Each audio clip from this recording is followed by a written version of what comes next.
on every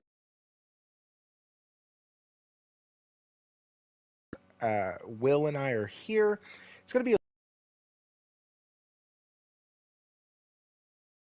before we get started because his or my setup, and last week's audio was god awful, and we don't like that. And we went back and looked at previous videos just to make sure the audio was okay on those, and it was. I found clips from videos where Will like everything's fine. Same with mine, so I don't know what's going on. RPG88, thank you for being here early.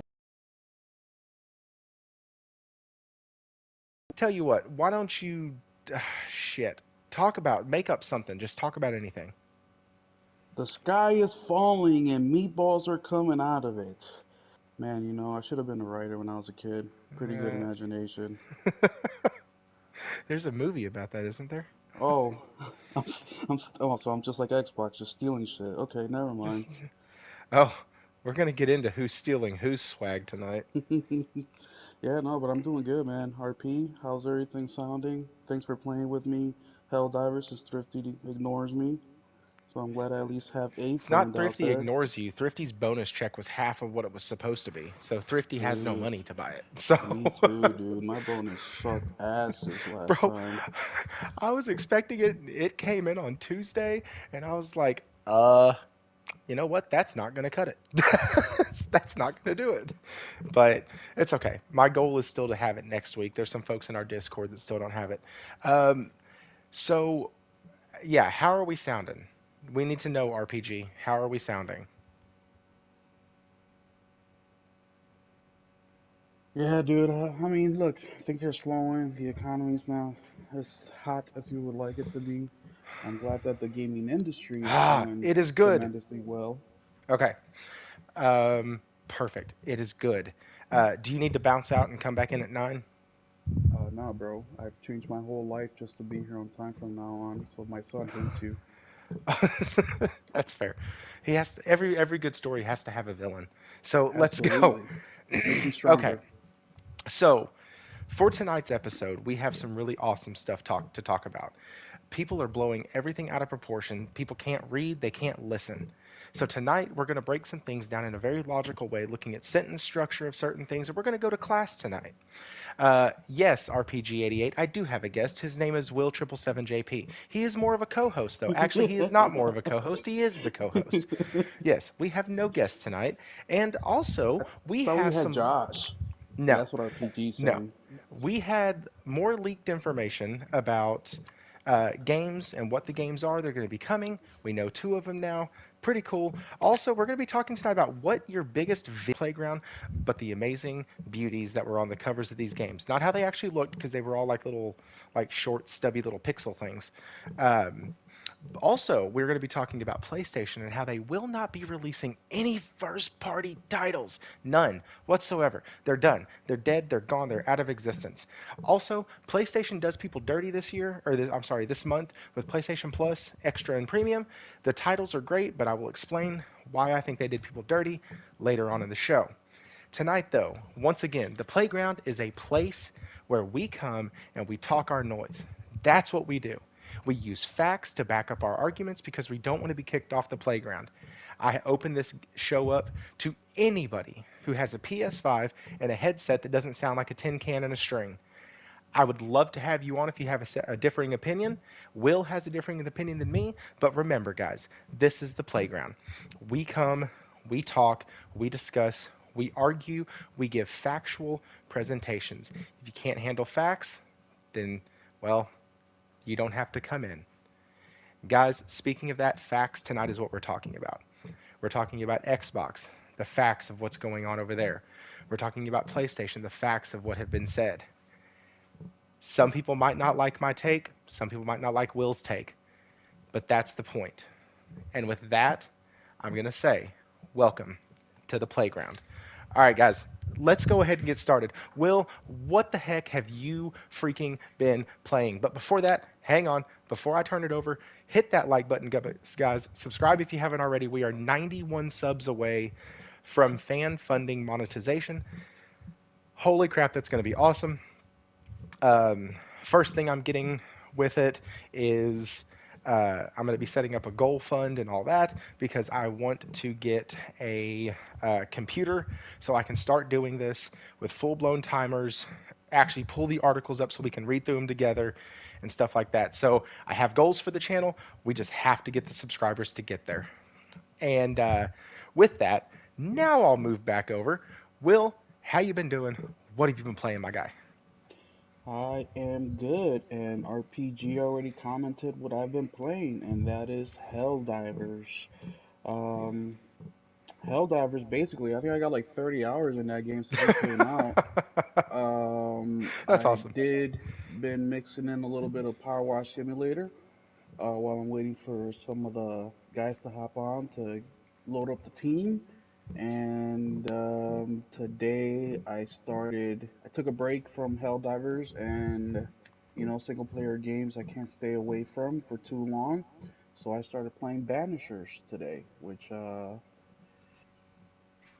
is pretty decent. I mean, I've only got about an hour in, but it's interesting, and I'm just looking forward to see how it works out. Oh, and I also put in a little bit of time in Tomb Raider Remastered. Speaking of crushes, so I'm hopefully I can get more time for that. That's awesome, man. So I played the Final Fantasy VII demo to completion, and I literally didn't want to touch anything else at all. Like, it's been such a down few days for me in gaming because I just want that game in my hands. So I actually haven't played much. Like, I haven't played much of nothing because I just want that game in my hands. I was going to try to quench that with some Helldivers, get on, play with the guys. At the beginning of this, you can hear kind of what happened with that. But, like, that's what happened. I am going to be jumping back in probably tomorrow night and then Saturday because I I do like gaming. I am a gamer, but sometimes you play a game that has you so captivated that you just don't really want to play anything else after you've touched it. And that happens to me sometimes. Sometimes it's gamer depression. We've talked about this before on the channel where it kind of sets in and you're just like, man, I am so left empty or left even complete and satisfied by the way that story ended or the way that boss battle ended at the very end of the game or how intense that was that like once you beat it the next game you go to you're like I can't, it just doesn't do it, it doesn't reach that level, and so you got to kind of give yourself a little bit to kind of decompress from that and then you can hop back in. I know Hero I know Hero sometimes has those feelings. RPG, him and I have talked about it because it happened to me right after Final Fantasy 16. The story left me so like, that I just didn't want to play anything for a while. So it happens. Um, and so that's kind of what's been happening with me. Um, yeah, I was super excited about Helldivers, and then uh, certain things happened that made it to where I couldn't get it. So I that also kind of kicked me in the rear end a bit. But hey, you know what? There's always games. There's always gaming. And good news for a gaming news podcast, there is always gaming news. So let's get this out of the way at the beginning. PlayStation Plus has released their lineup for the month, and I will be honest, it is one of the best lineups I have ever seen for them. And I'm not just saying that because it has a JRPG in there that I consider one of my top 5 JRPGs, but that's kind of part of the reason. So we have Assassin's Creed Valhalla, Need for Speed Unbound, The Outer Worlds, which is the Spacer's Choice Edition, which I guess is a deluxe edition of that. We have Tales of Arise, which that's the top 5 best JRPGs I've ever played. Uh, Assassin's Creed Valhalla, I already said that. Lego Worlds, Lego Dinos, Rogue Book, Rogue Lords, Tales of Zestiria, and then we get Resistance Retribution, which has been, I will read this, enhanced with up rendering, rewind, quick save, custom video filters. That's awesome. And that's part of the PlayStation Plus Premium. It took them long enough, but it's really cool that it's here. Jet Moto 2, Tales of Symphonia, which is awesome. I can't wait to play that. And then Tales of Vesperia. And so, like, we have a freaking lineup. Need for Speed Unbound came out last year. So, before I go into my rant on how this lineup is probably one of the best, and yet somehow Sony couldn't do two things in a row that were cool, and I have a huge problem with something on this list. What's your thoughts on the list, man? It's fine. I own most of these games. I don't look forward to PlayStation Plus at all. I mean, I sort of look forward to the. I see no benefit in it for me, of course, because I own most of them. But Need for Speed Unbound. So I own the game. I actually think it's a decent game, and the casuals love that game. I mean, my cousin just came and borrowed my copy a couple weeks ago, and that's all he's been playing, and that's a lot for him because he'll play like the God of War, Spider-Man's, and then he drops gaming for months on end.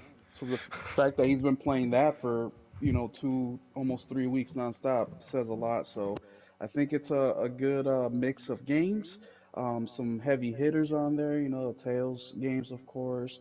Steel Rising, which is a decent Souls-like game for all you masochists out there. Um, and yeah, man, it's a good selection. So if you don't have any of these games, it's an awesome month for you. If you're like me, eh, you're if you don't care about it as much. Okay, so I actually agree with everything you said. Need for Speed Unbound, I almost bought it when it was like it had just released, and then like a month later went down to $25, I think. I almost I, bought it, but I I bought think it I for fit $20 a month later from Best Buy. right, right. I think I put that money towards a different game though. Anyways, so it's one it has my interest. But here is where I look through the Tales of Arise, I look through the Need for Speed Unbound, I can see through the Tales of Symphonia and the Tales of Zestiria and go,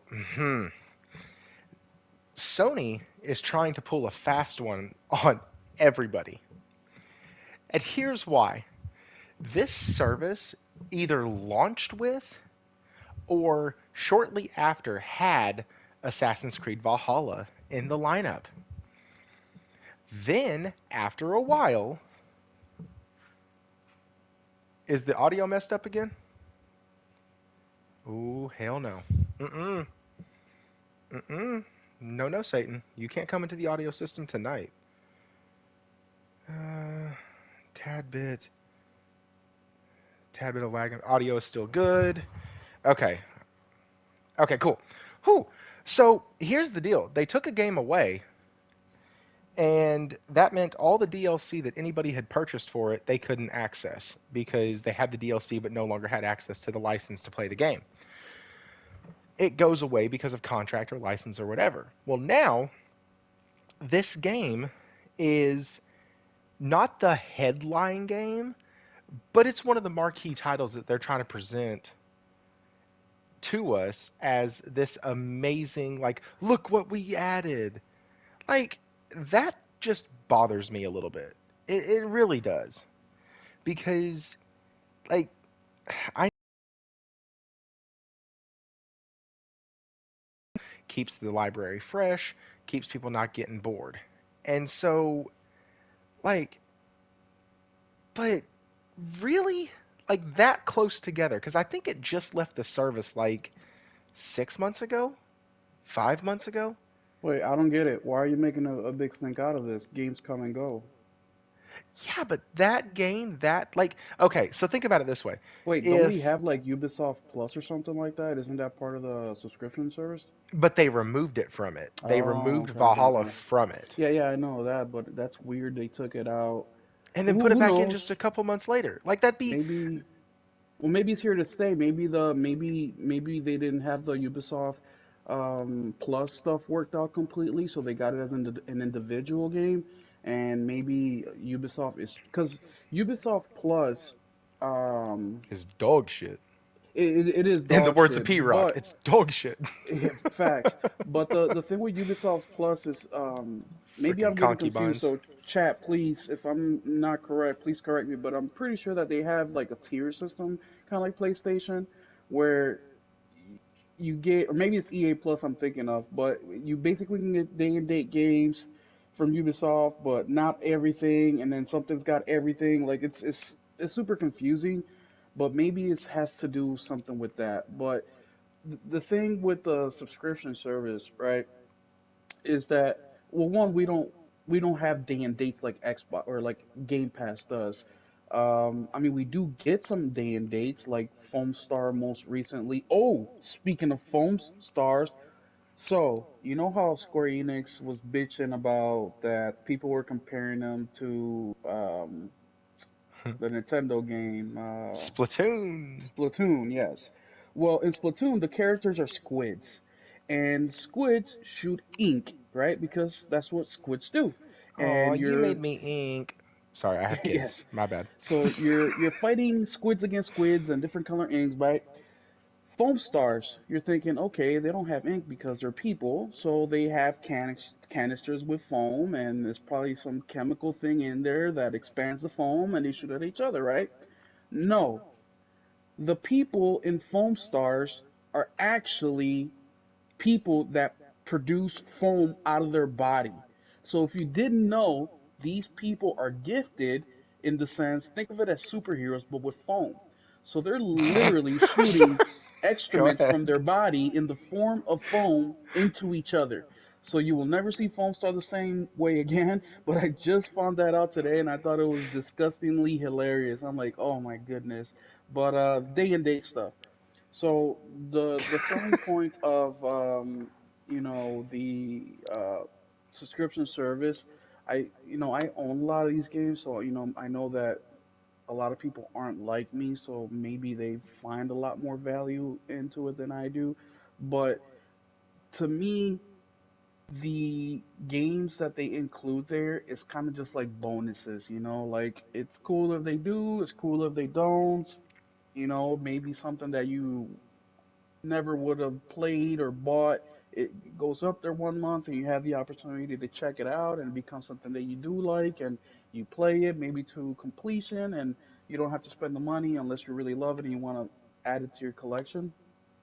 But that the subscription service, I think, is one of the reasons of why the industry is having a hard time, even though they're making the most money ever in the history of video games. But that's just my opinion. And we'll probably dig into that a little bit later as we go over our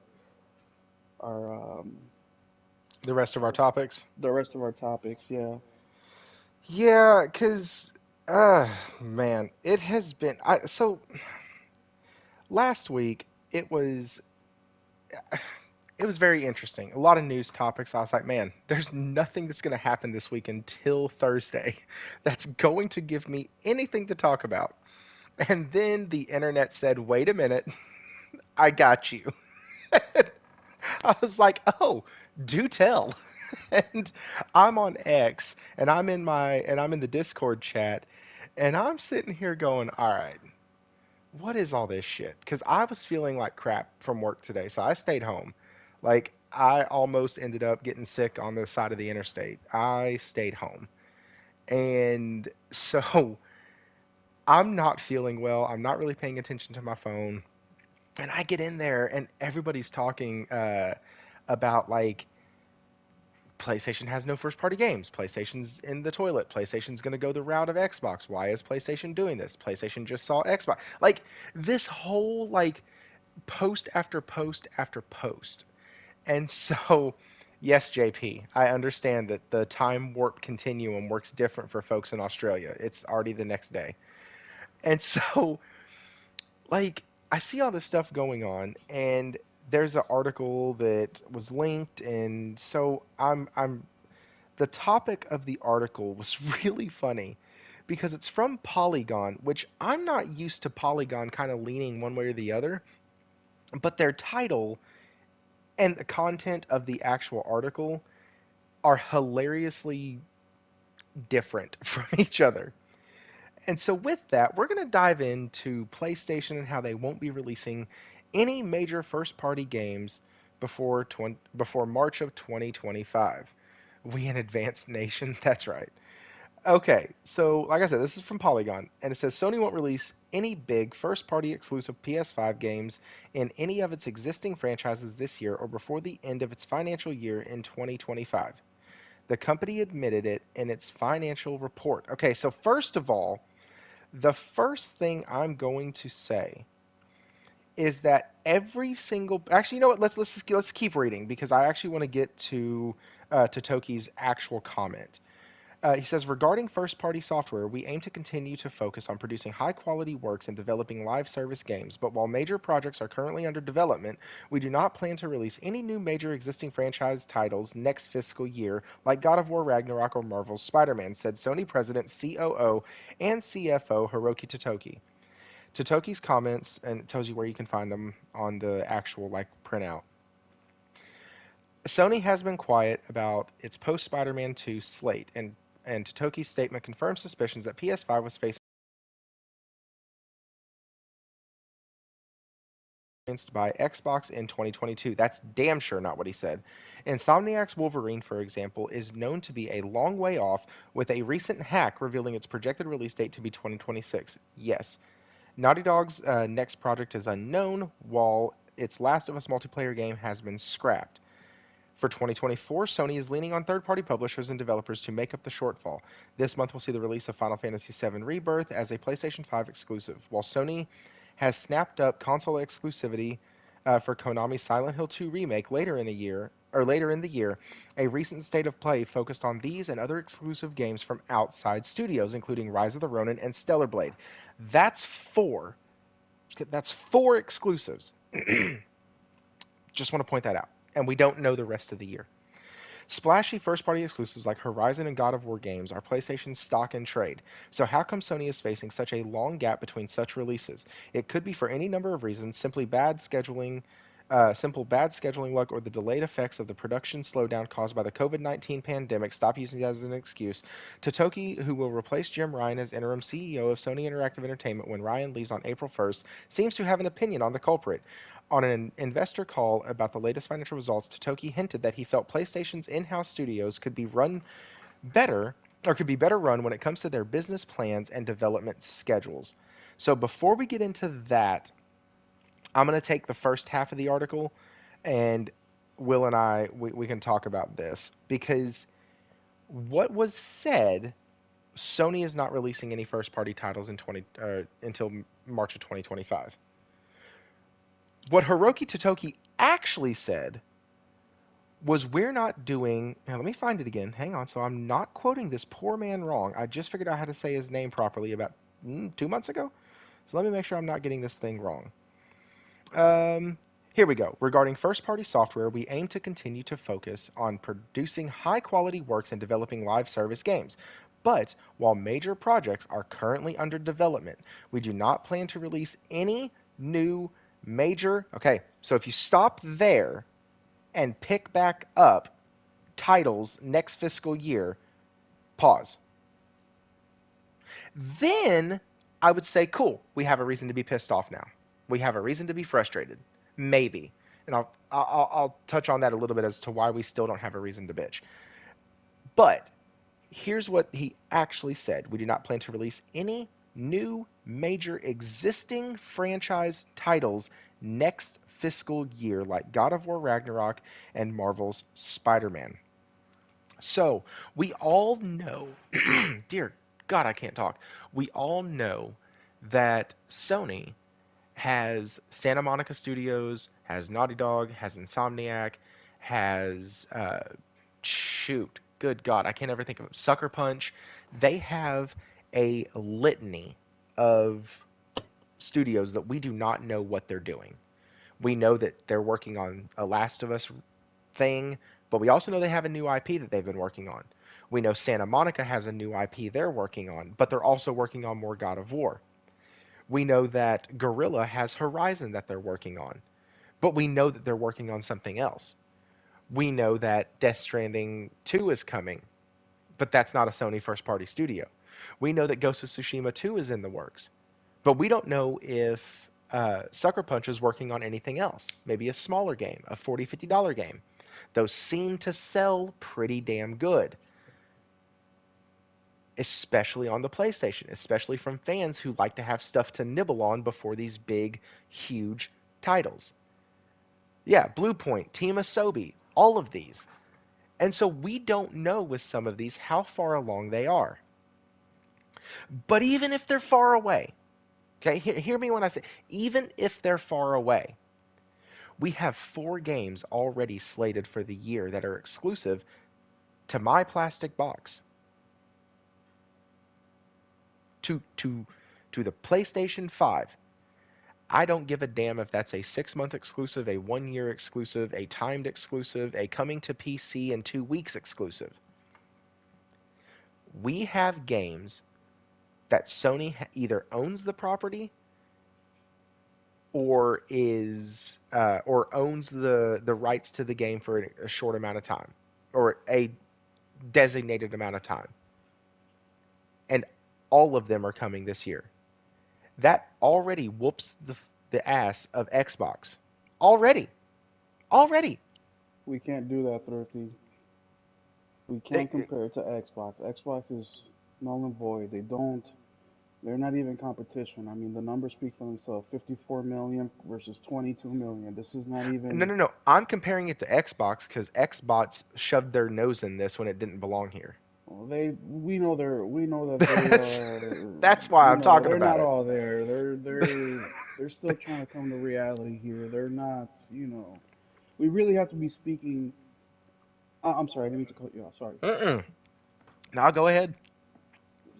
So we're still in the first half, right? Uh-huh. Still in the first Okay. half. Haven't got to what he said about the studios yet. Okay. Okay. Good. Because okay, let me just Xbox, right? Those guys, they we cannot take anything that they say. It's a boy that cried wolf way too many times. We are past that. We can no longer treat them like adults in the gaming world. We have to treat them like a child who is not aware of of uh, of video games and what platform they go on and how what a good game even is. I mean, these guys have tried to shit on Helldivers. What's his name? Not Tim. Oh gosh, it was just on a No, podcast. Tim was saying. I know you said No, not not Tim Tim. because that dude Not wants Tim. to play it. Yeah, yeah, no, not Tim. The other one. Colt. Colt, yes. Colt. He tried to say that, and shout out to Nelson, he posted the video. He tried to say that Helldivers was a crappy game, that he played a couple hours of it and he thinks it sucks. And any person objectively who's played the game cannot say the game sucks. Now you can say that there's bugs, and you can say that the game, the Aren't you the supposed to kill the connection. bugs? Oh Sorry. yes, Go ahead. but you can give the some of the technical. Of course, they're going through that absolutely. But to say the game sucks and that it's no fun, absolutely not. I mean, I've been playing with RPGs. Shout out Geo with him as well. My buddy Jerk Chicken and a few others.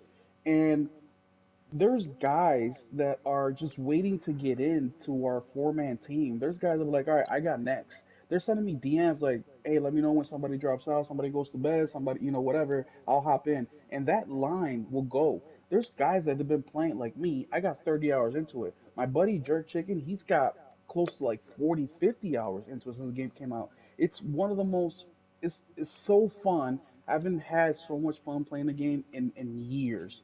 I mean, it's just an awesome, awesome game. So objectively, just looking at the reception of the game, what people are saying about it, you cannot say it sucks. So going back to these guys, and I know we're talking to them because of their foolishness, but in all reality, we have to compare PlayStation to itself. And there's some things I agree with you, some things that I don't agree with you. For example, what I don't agree is these people, I'm speaking of PlayStation, no new first party existing IP, right? Like the God of Wars and the Spider-Man. What about Ghost? We are now going into the 5th year of Ghost of Tsushima 2, and now we're not gonna expect it at all this year. And I was hoping that this was going to be the game, the holiday season game, the game that they announced, maybe in their summer, um, not state of play, but their showcase, and they announced it for winter 2024 and end the year with a big bang with a highly beloved game, something we've all been expecting for. So this news actually made me a little upset because we're the hardcore gamers, right? We're gaming between 1,000 and 2,000, sometimes more hours a year. So we're constantly um, eating, right? We're constantly ingesting these games, and we are beating these games in a couple weeks. And look, I know that's far faster than the average person will play the game, right? Most people tend to buy, I think it's 2.5 or 3 games per year. I get that. But at the same time, it's the same complaint that I have with Game Pass, right? When they talk about all the day and date games that go on there. They say, well, we have 6, 7 games day and date that are big AAA, big AA titles coming to Game Pass. Well, the problem with that is that not everybody is gonna like all 7 of those games. Sure, there's gonna be lots of people that do, but the majority won't. So now, if you're looking at the average gamer who really only plays 2 to 3 games a year, right, and based on their likes, for how many people right now, Rise of Ronin, I'm probably not gonna get. I'll probably wait for a deep discount on that unless I hear from you guys that the game is amazing, then I'll jump into it. But that's one that I'm not gonna get right away, right? Then we have a I few call more bull that crap. I'm not. I've been talking to Hero about was it Hero RP? I think it was Nelson. I don't know, man. I talked to all you guys, so I don't remember who it was, but I made up my mind. I'm not gonna get that game day one. Stellar Blade, absolutely I will. But it's very curious to me how you're good at saying his name.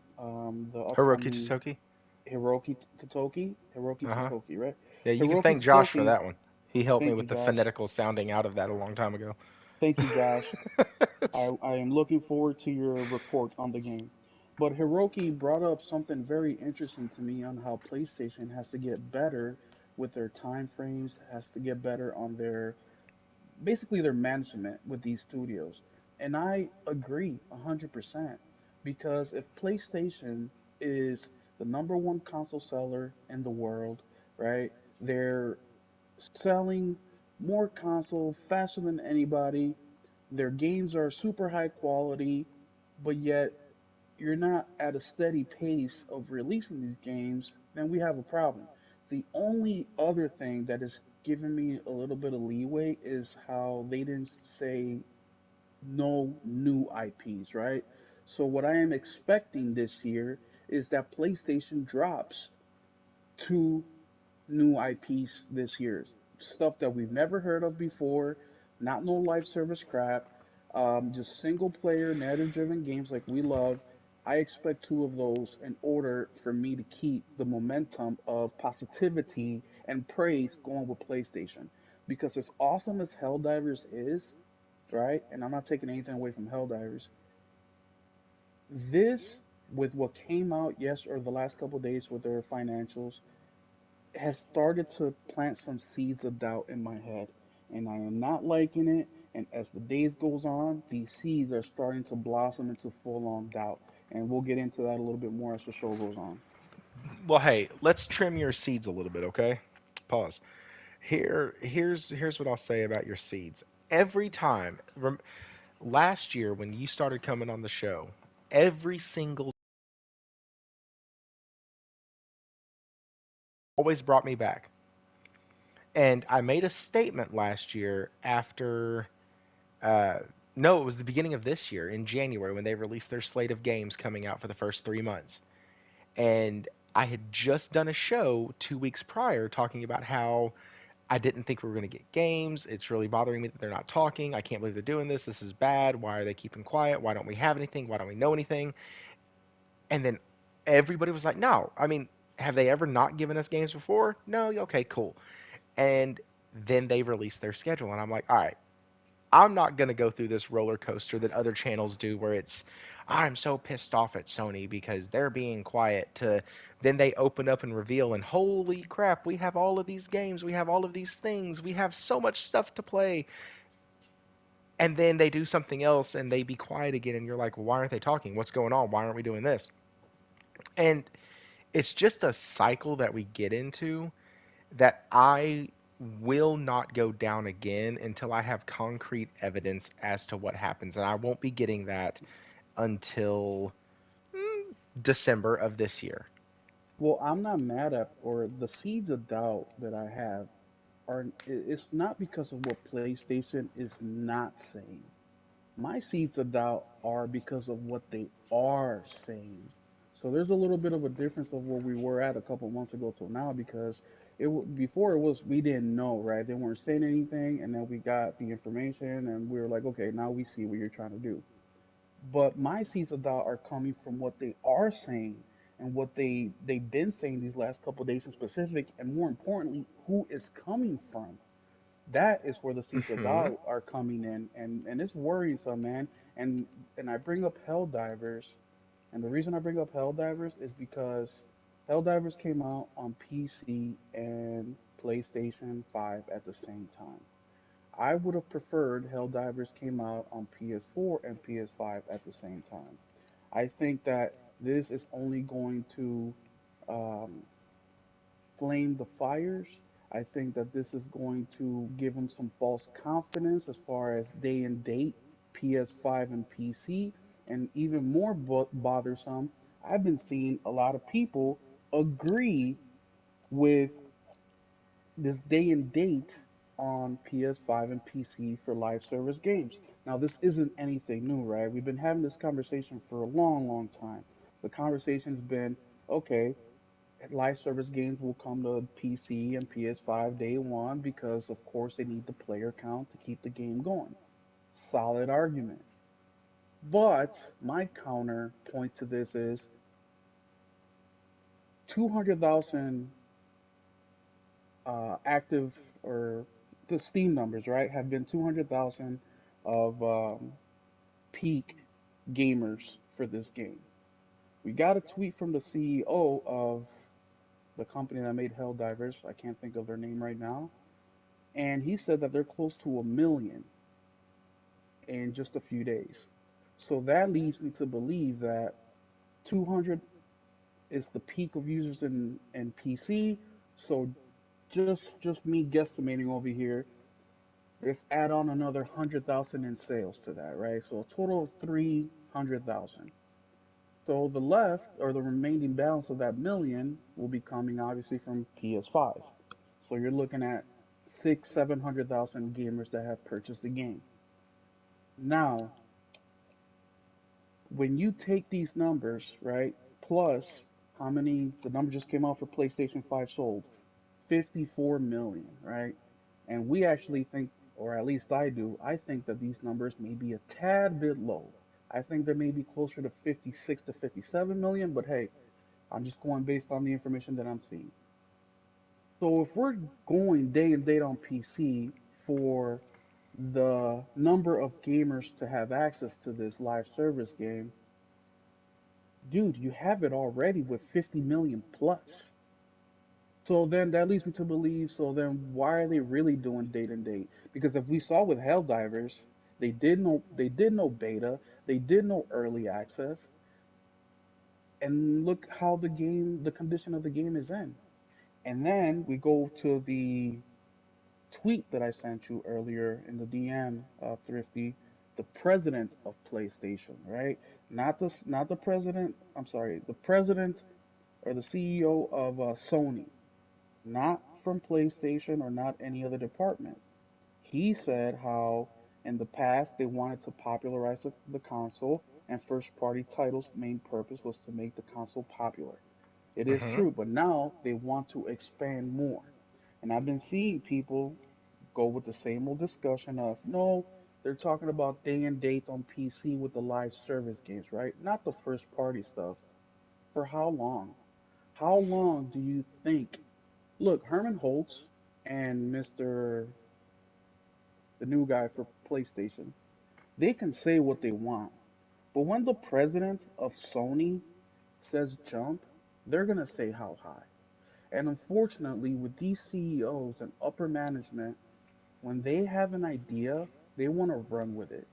The only time they will balk, no matter how many times somebody says, hey, this is a bad idea, this is not good, there's so many things that can go wrong, they do not care. The only time they may think about it for just a second longer is if you come with a better idea. And even with that better idea, it's still a hard sell for these people to backtrack from the decisions they're going to make. So these are where my seeds are coming from. It's nothing that PlayStation is not telling us. It's actually what they are telling us.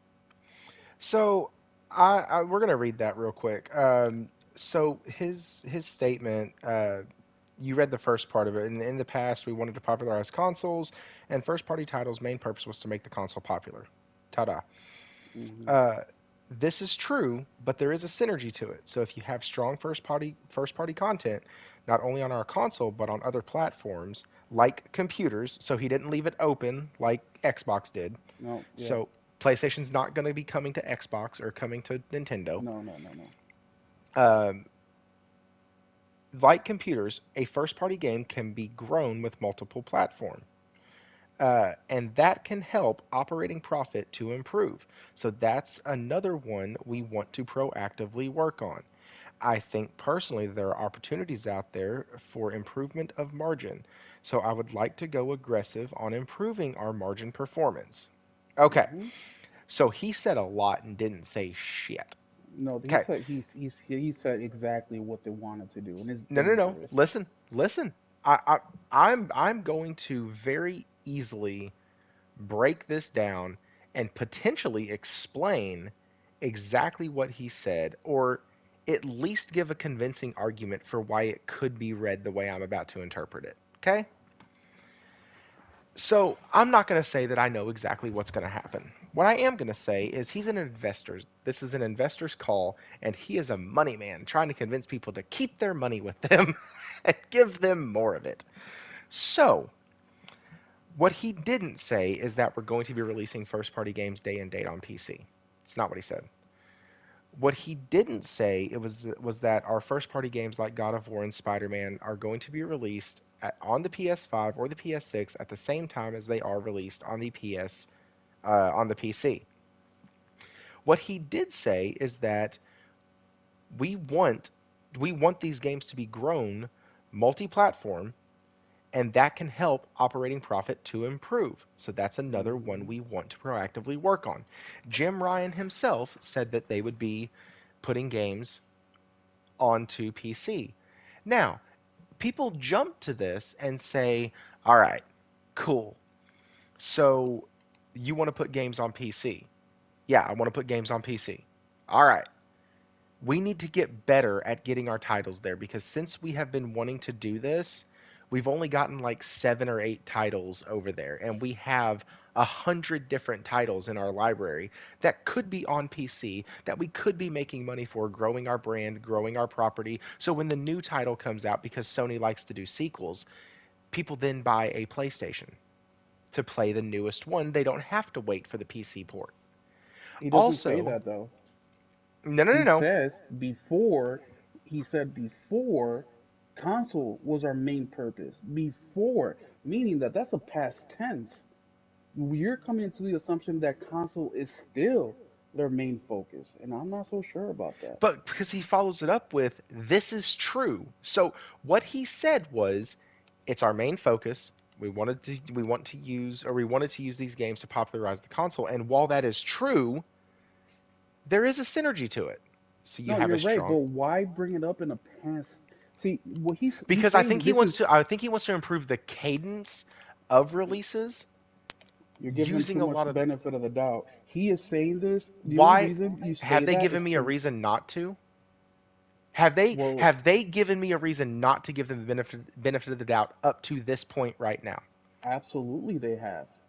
Oh, Helldivers came out day and date on PC. no, no, no. Jim Ryan told us a year and a half ago that live service games were going to come day and date to both. That's true, but not the president of Sony. I mean, who do you He's think not he has looking to at clear his stuff PlayStation through? Well, there's I understand that, but the CEO of Sony he really hasn't been meddling with PlayStation. He really hasn't said anything like this in the last 10 years, easily. And now we're hearing from Xbox, right? Microsoft, that they're changing their whole strategy completely from going just from PC. Look, the way that I see this is Xbox is ahead of the curve and losing their console by now they're becoming third party to now PlayStation following suit and making the same mistakes that they're doing. Mm. And the only Henry, reason I thank you for say pointing that out, Henry. I appreciate that. and the only reason I say that he is using it as a past tense is because it, I'm not saying this is good or anything, but it's just the thing that comes to the top of my head, right? You're talking to your girlfriend about cheating in the past, right? I've never cheated, so I don't know, but I've heard conversations like this numerous times. Where it'd be like, yes, babe, it's true that I may have cheated on you, but cheating on you is not the priority anymore. All you're doing there is trying to give some false reassurance, like, yeah, we prioritized the console before. While that is still true, and then he continues on, right? And every how many times did this come up? Two, three times where he kept talking about profit, profit. Oh no, I get that, but he's saying profit. Look, they've had this investors calls numerous times before. This isn't. Of course, they do this every quarter. They have a conference call with investors for the most part, and they got their big one every year, right? But this is the first time I've seen him say profit back to back to back within three sentences. I just think we have to pay closer attention. Look, it could be nothing. It could be absolutely nothing. But when the president of Sony, not PlayStation, the president of Sony is getting involved with, well, yes, it's true that console was our priority, but we're looking at profit in these other ways.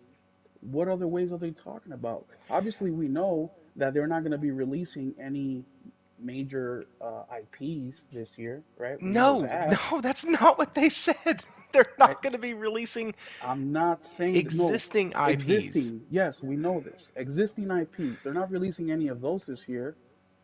What are they going to do? Bring up Knack 2 and port it over to PC and wait for Knack 3 to hit PlayStation 5 or 6 and then do that for PC and that's how they're going to make their money? Or do gamers want to play the brand new?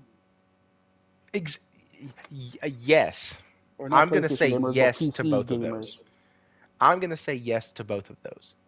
Yes, I think Sony is going to find some of their older titles. I think they're going to port them over. So maybe some of the older PS4 titles that were theirs, maybe some of the infamous games, stuff like that. Give their studios a second life, or give those games a second life on PC.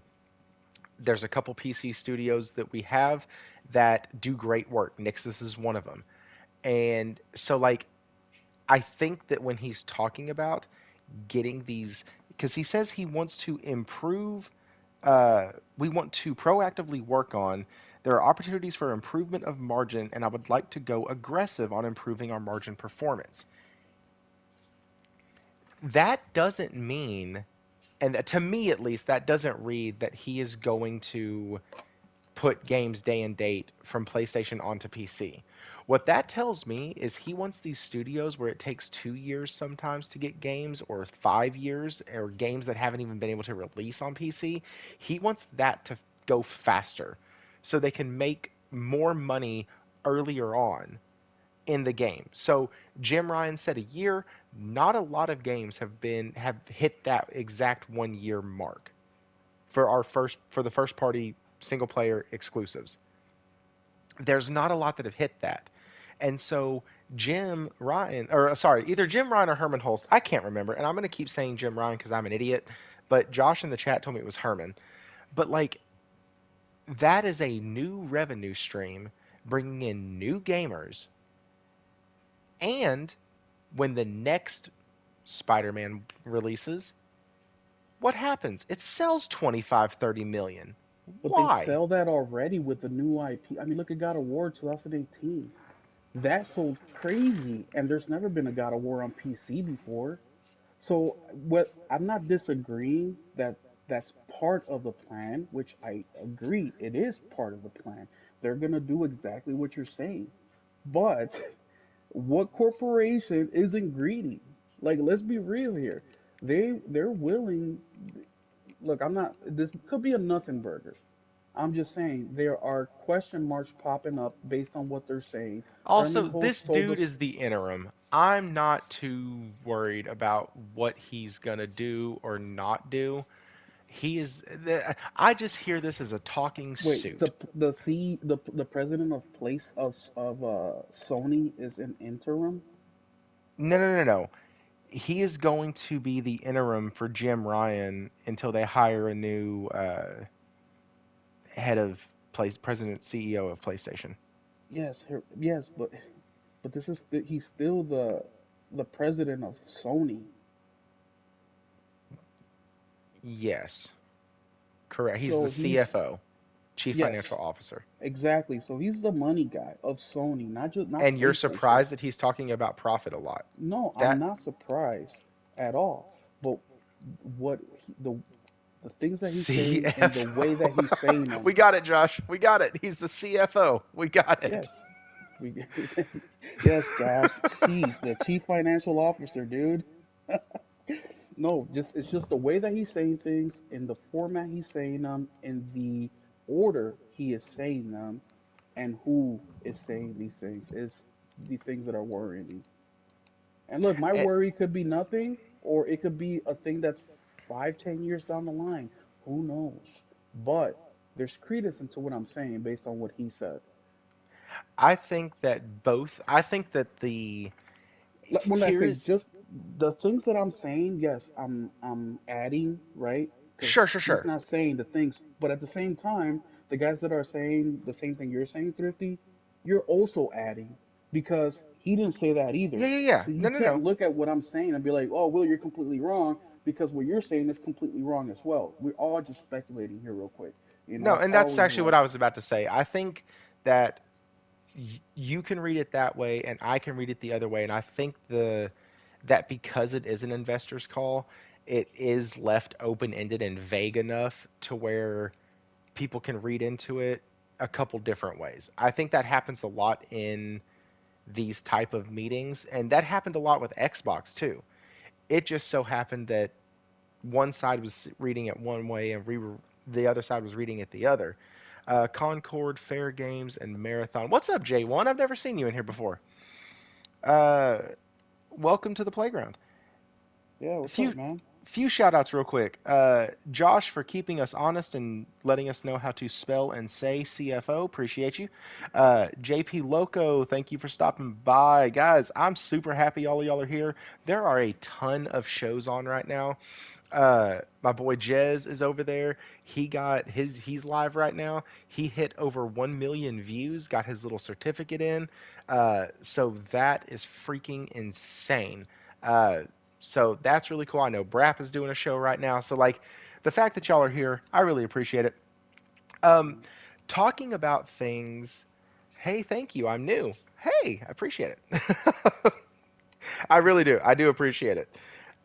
So let's continue because I want to get into some of the things he said about the studio that were a lot more clear cut than the thing that we were just talking about. And I honestly really like a lot of the stuff that he said um, because he pointed out a problem without throwing anybody under the bus Under the bus, he kept it at all. professional. It was he praised everything about the studios and Yeah, just said, "Hey, we got to work on this." And the thing that they have to work on, we don't know constructive criticism. who handles that. And so like nobody can say, "Oh, Totoki threw Herman under the bus" or Totoki threw Jim under the No, he didn't. And so let's read this. I really appreciated this.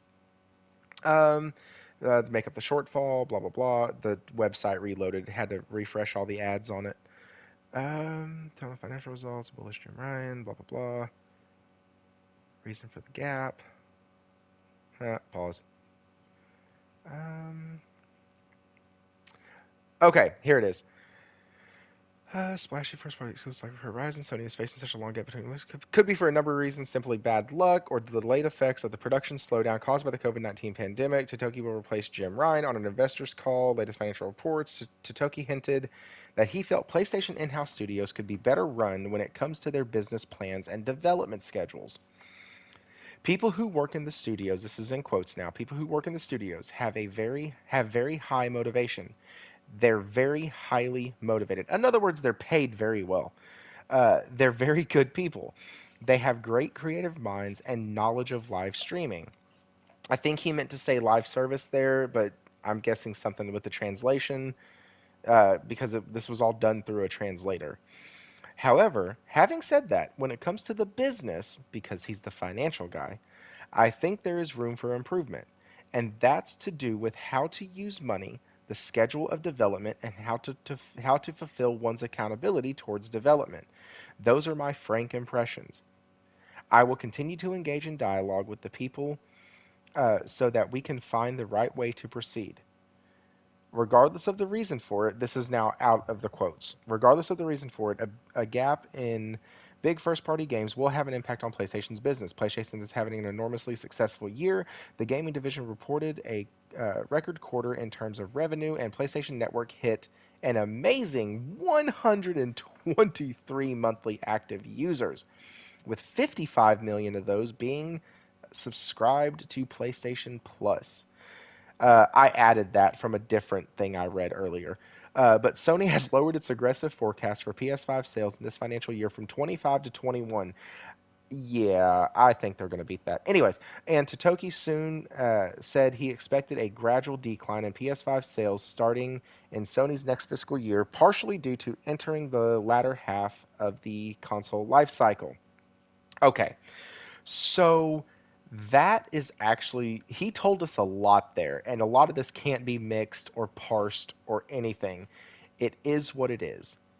He is frustrated himself that these studios are taking too long to get their games out. But he also knows that they're highly creative and they're damn good at what they do. So the thing that they're going to release is good and awesome, but he wants it faster. Which anybody who has had a bean counter at work while you're working and doing your job and doing it very well, you might get praised, you might get all this other stuff. Dude, you're so good at doing your job. You're good, you're fast, you have good sales, you do this. But hey, we need you we need you to go ahead and I'm sorry, Josh, I mixed up the PSN numbers with the total PlayStation sale numbers. That's my bad. Um, so we need you to be faster because when you're faster, we can make more money off of you. Like I've been in those meetings.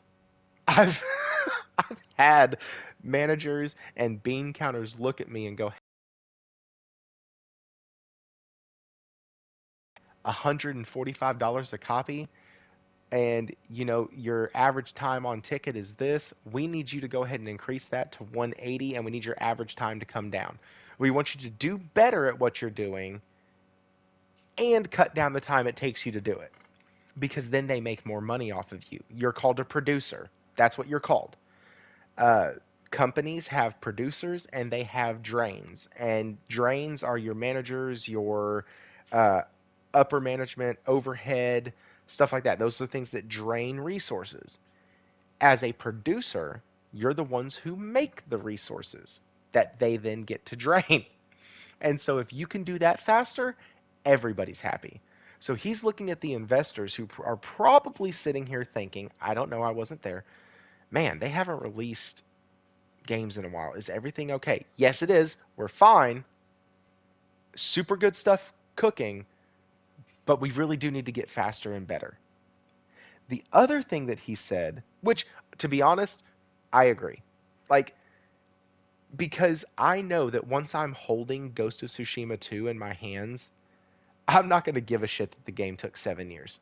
I'm just not. Once it's actually in my possession, I won't care. And I know that because I played Final Fantasy 15 and that game took forever and a decade to come out.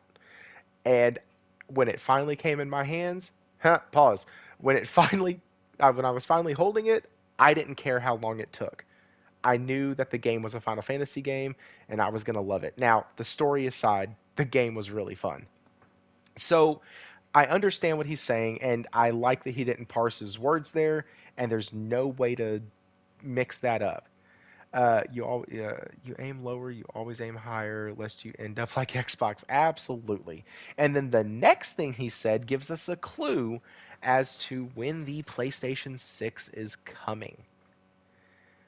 Because he said that they expect lower sales, not because of games coming out or exclusives or anything like that, but because we are starting the latter half of the console's life cycle.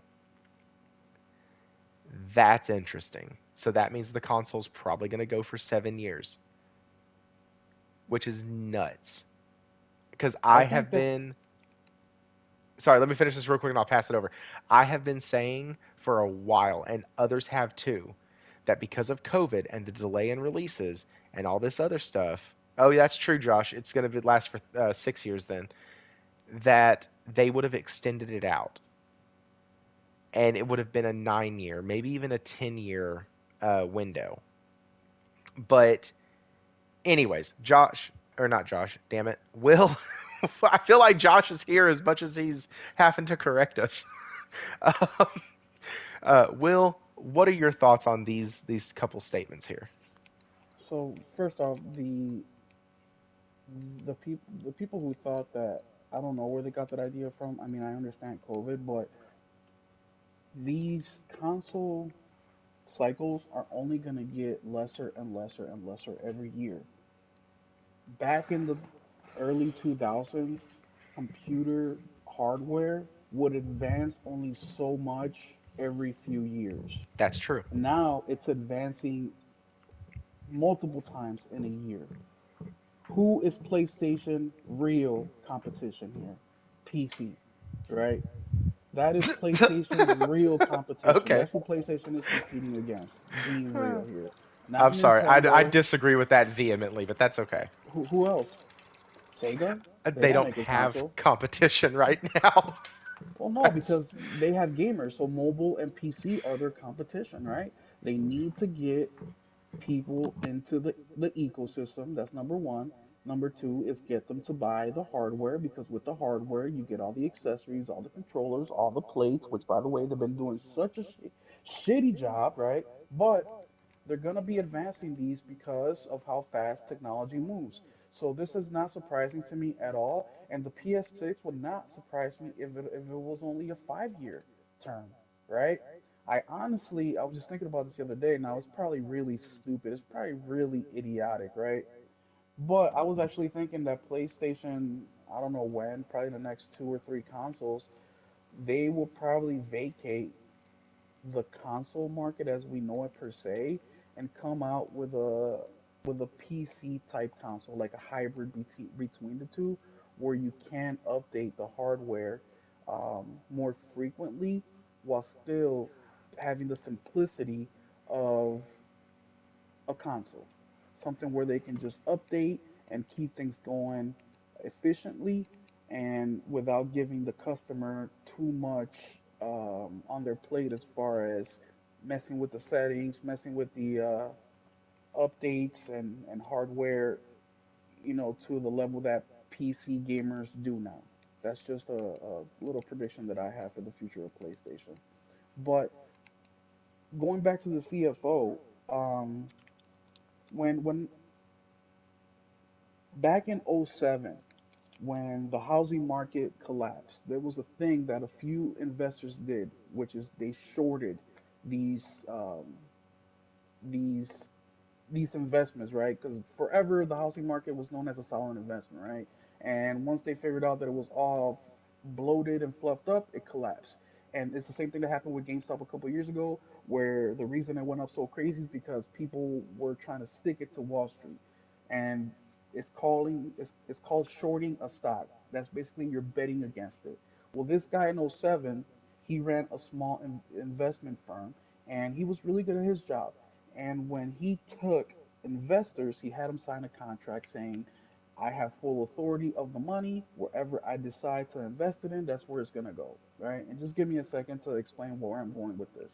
To I'm go waiting. back to what a few of you guys are saying as far as, well, it was an investor meeting, of course. It got to a point where this guy has stuck in $1.5 billion to short the housing market, right? And he did this in '05.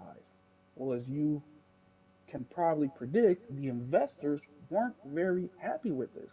They're like, dude, you're saying something that has never happened in the history of stocks that's going to happen, and then you stick all our money in there. And on top of that, there's a clause where if you take our money and back out of the deal, we lose it. So people are suing him. People are just angrily going at him, threatening his life. But what happened? The economy collapsed, the housing market fell, and he made them a shit ton of money, right? So then all the apologies came back and all this, right? Going back to the CFO of Sony, he knows way better than these investors will, right? These investors are still hung up on what games are coming out, when they're coming out, because traditionally that's how we have known for these people to make money is software, right? But because he knows the reality of the business, and he knows how the business works, and he knows how much money they can make, he has to put it in terms of like, we're gonna make the money, this is how we're gonna invest it, this is how we are going to do better. And he did exactly what he was supposed to do, right? That is not the discussion at all. The discussion to me is the in between the lines, right? Where is PlayStation going and how does that affect me as a gamer? Now, I am happy that they're going to focus on getting more product out, right? Whichever it is, whether it's remakes, remasters, taking it to PC, I don't care. I want to see games because I'm a gamer, right? I'm a selfish gamer. I care about me. And my PlayStation is what matters to me. What I really don't want to happen, I spoke about earlier today, is this PC PlayStation 5 equality. We have to speak up whenever even a small seed of doubt creeps into our brain, because even though we're the hardcore gamer, we're roughly 15% of the gaming industry. We saw, especially with Helldivers, how powerful that is. I mean, I got three friends of mine to buy the game based on what I've been telling them, based Hmm. on the tweets that all you guys have been sharing. The community has grown. I mean, we have been talking to each other, we've been gaming with each other. I cannot recollect in the near or in the previous how close we has has as gamers have gotten behind a game like this where we've just been talking about it, playing with each other about it, promoting it. I mean, Mooch said that he got four of his friends to buy it. Porter Rock is another one that wasn't even interested in the game, but based on our reactions, he bought it and he's loving it, and we're all having such a great time. It could have been better, right? The game could have came out without the problems it's having. And I'm not talking about the bugs, because that can happen to any game. But the connection issues, that's the big thing. That's actually stopping people from playing the game. That is actually hurting their numbers right now because people cannot connect to play the damn game. And that's the worst thing of all. So I just don't want PlayStation to lose focus of what's really important, of what's really making them the money. And look, I want them to make money because the more money they make, the more games they will make themselves, right? And that's been our argument with Xbox all these years. You guys aren't buying the game. They cannot sustain this. And their argument always has been, well, daddy is going to cover the bill and they can afford it because they're trillionaires. Well, now we see that's not true, and tomorrow we'll get the details on how that's going to change. I want to prevent that because just a few years ago, and now I'm rambling, but I'll wrap it up with this. Just a few years ago, I don't know if you guys remember how they were saying that single player games were dead. Remember that? Do you guys remember that? They kept saying that they are dead. Live service is the future. Nobody plays single player games. And now look where we're at now. You have games that cost a shit ton of money, Suicide Squad, that is failing, right? And then you have single player games like God of War, so Yeah. I forgot the was it 5 million in a few days or something like that, four Yeah, it's million, something or stupid. Spider-Man. It's just Something like ridiculous that. numbers back to back, right? We have God of War, Spider-Man, Horizon. Little quick fact with Horizon 2 is close to 20 million in sales. The fuck? Forbidden West is close to 20 million, at least based on what I read. Close to 20 million. I think the actual number is like 15 million. Between both of them, they're like close to 30 million in sales. And we know the first one did between 10 and 12 million or something like that. Like, these numbers are insane. They are insane. I just don't think that PlayStation or any software or game maker is going to see those types of numbers on PC. I just don't. I don't see it. I cannot recollect the last time a game sold 10 million on PC. I don't. If I'm wrong, somebody please correct me. And the reason that I'm really upset about this is because they keep saying that we need, well, PlayStation hasn't said this, at least not that I can think of. It's us, the gamers, that have been saying this. Well, we need live service for day and date, or we're assuming, right? We need gamers day and date on PC because we need the numbers. But yet we have 55 million, and I'm running up a little bit, 55 million consoles sold on PS5. We have over 100 million on PS4. We don't need PC. We have the numbers here. What Sony needs to do, what PlayStation needs to do, is come out with quality games. And look at Helldivers. Monetization, it's a joke. I can get a skin for $2 if I really want it. If not, I'll play the game for an hour and then I can buy the damn skin anyways. There is no pay to win because guess what, guys? It's It's go up. 4 versus the AI. We're not killing each, well, we are killing each other for fun or on accident, but we're literally killing the AI. That's what we're killing. We're not, it's like me and Josh versus Thrifty and RP. No, that's not it. It's more like Thrifty, RP, Josh, and Will going at it. So there is no advantage there. That is the future that I want to see. As a matter of fact, I'm more inclined, even though I don't need to. I was just staring at it today while looking at the new sale that came up today, which, by the way, check it out. A lot of good games on there.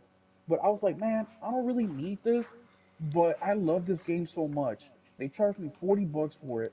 Should I buy this $5 worth of super, I think they're called super money or something like that on Helldivers? Should I just buy it just to support the team? Like, nah, fuck it. Stratagems? Is that what they're called? Yeah, super Stratagems? stratagems. Oh no, stratagems are the things you call down to bomb. They're basically artillery. Gotcha. But I was like, you know what? No, I'm not because there's other games I want to buy. But I was this close, and you know what? Probably by the end of the week, I will. I'll probably just spend $5 just because I love the game so much that I want to support any way that I can, right? But that's how you get people to spend money, not this bullshit like Fortnite or Diablo 5, 4, 5, the Four. new Diablo, that you got to spend 30 bucks for a skin. 30 bucks. That's ridiculous. And that's just the fear that I have is that if they're so, and he's a CFO, so I know he's a money guy. That's his job is to focus on that, and I'm not blaming him at all for that, right? That's what he's supposed to do. But if we start to let them continue the way that they're going, we're gonna get these live service games that are buggy. They're not gonna give us a beta because they're PlayStation, right? They don't need to give us a beta. And we're gonna keep having this discussion and less as they see those attractive numbers on Steam, right? 200,000, 300,000, 500,000. Even though it's much stronger on PlayStation because we're in the millions, we're going to start to feel like a second class citizen. Now, a way they can prevent that is by giving me my single player narrative driven games like how we're used to, give it to me first so I can play it, then do whatever you want with it a year or two later, and keep giving me my console. I like the console. I like that I come home, I don't have to think. I push the PlayStation button on my controller, it turns on, I click X, or like some of you weirdos say, cross, and I'm in the damn game. The most I have to do is change between graphics mode or performance mode when I first get the game. That is it. Oh, and also turn blur mode or whatever. That's it. Keep that going. But don't say thank you, console gamers. You got us to where we're at. Now we're gonna go after the PC market, and that's our priority. And yeah, we'll still keep giving you stuff, but that's where the money is now. So they basically got the $100 from me. Now they want to make the other $50 and forget that they have 100, and now they're so focused on the $50 that they're gonna lose that 100 they already have. So at the end of it all, they're gonna end up with $50. I'm sorry if that even made any sense at the end there, but Sort of, kind of, but you know what? I I just roll with it. Yeah, we'll just roll with it. Um, so Motion blur. motion blur, yeah, one of the settings you got to change. Yeah, I turn that shit off every time. So one of the interesting one of the interesting things is that Sony has 123 million monthly active users. That's a lot, dude. That is up over 11 million year over year. Wait, wasn't the number like 50 million like N- last year or something like that? Or I was think that that's just for a for I think that's specific for tier? I don't know. This is not PS. This is PSN, not or no. I'm sorry. This is PlayStation. Uh, but I don't think this is Like PS Plus. right. Thank you. Okay, okay. Um, but that right there. And by the way, I disagree with something you said about Helldivers. Yeah. You said that the bugs really hurt the game. No, no, no. I said the connection issues. I No, said no, the right, right, bugs right. could go Sorry. in any game, but the The connection issues is the problem. the connection issues hurt their player count and might have dampened it. That game just broke another record today, hitting over 200,000 people on Steam. Also, they are tipping the scales at 400,000 total concurrent players. And And I said so, that not because of Sony. I said that for us, because we're sitting there just trying to connect to play the damn game, and we can't, because the damn game can't connect, or it crashes out, and we right, get dropped but from a game, and okay. to get So back in is listen, a pain. I am the biggest asshole when it comes to games releasing incomplete. Okay, I hate it. Drives me absolutely insane. There are a few games that when they come out messed up, not working, but the game is so damn good that when you get into, and I have not played Helldivers, but judging by the reaction from the people playing it, when you get into it, you don't care that the lobby took you forever. You don't No, care you that don't. you couldn't get in. You are now in it and you're there. And Hmm. it's fantastic from what I've been told. So I don't think it hurt it necessarily because the game is so solid. If you were to have a game that came out with connection issues and stuff not doing well and all that, and the game is buggy and has a few glitches and not a cyberpunk level, but say a let's do another co-op multiplayer. Say a Redfall level, okay? Uh, connection issues, things like that. Also, terrible graphics, terrible gameplay. Nobody was willing to wait for that game to get patched up and fixed. That game plummeted because the game itself was ass. Now you have a game on the other hand that their problem wasn't necessarily that it was a terrible game or unplayable at release. Their problem was so many people wanted it and they did exactly what I said that I didn't want them to do last week, and they underestimated the popularity of their game and how much people were going to support the absolute.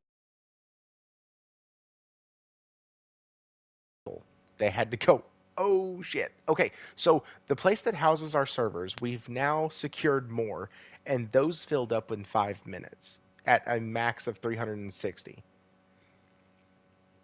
And so And they that's a asked good for problem more. to have. Right. It's not. It's It's a good it's a problem to shitty have. problem for us as the player, but it's a damn good problem for the studio. Yeah, And honestly, absolutely.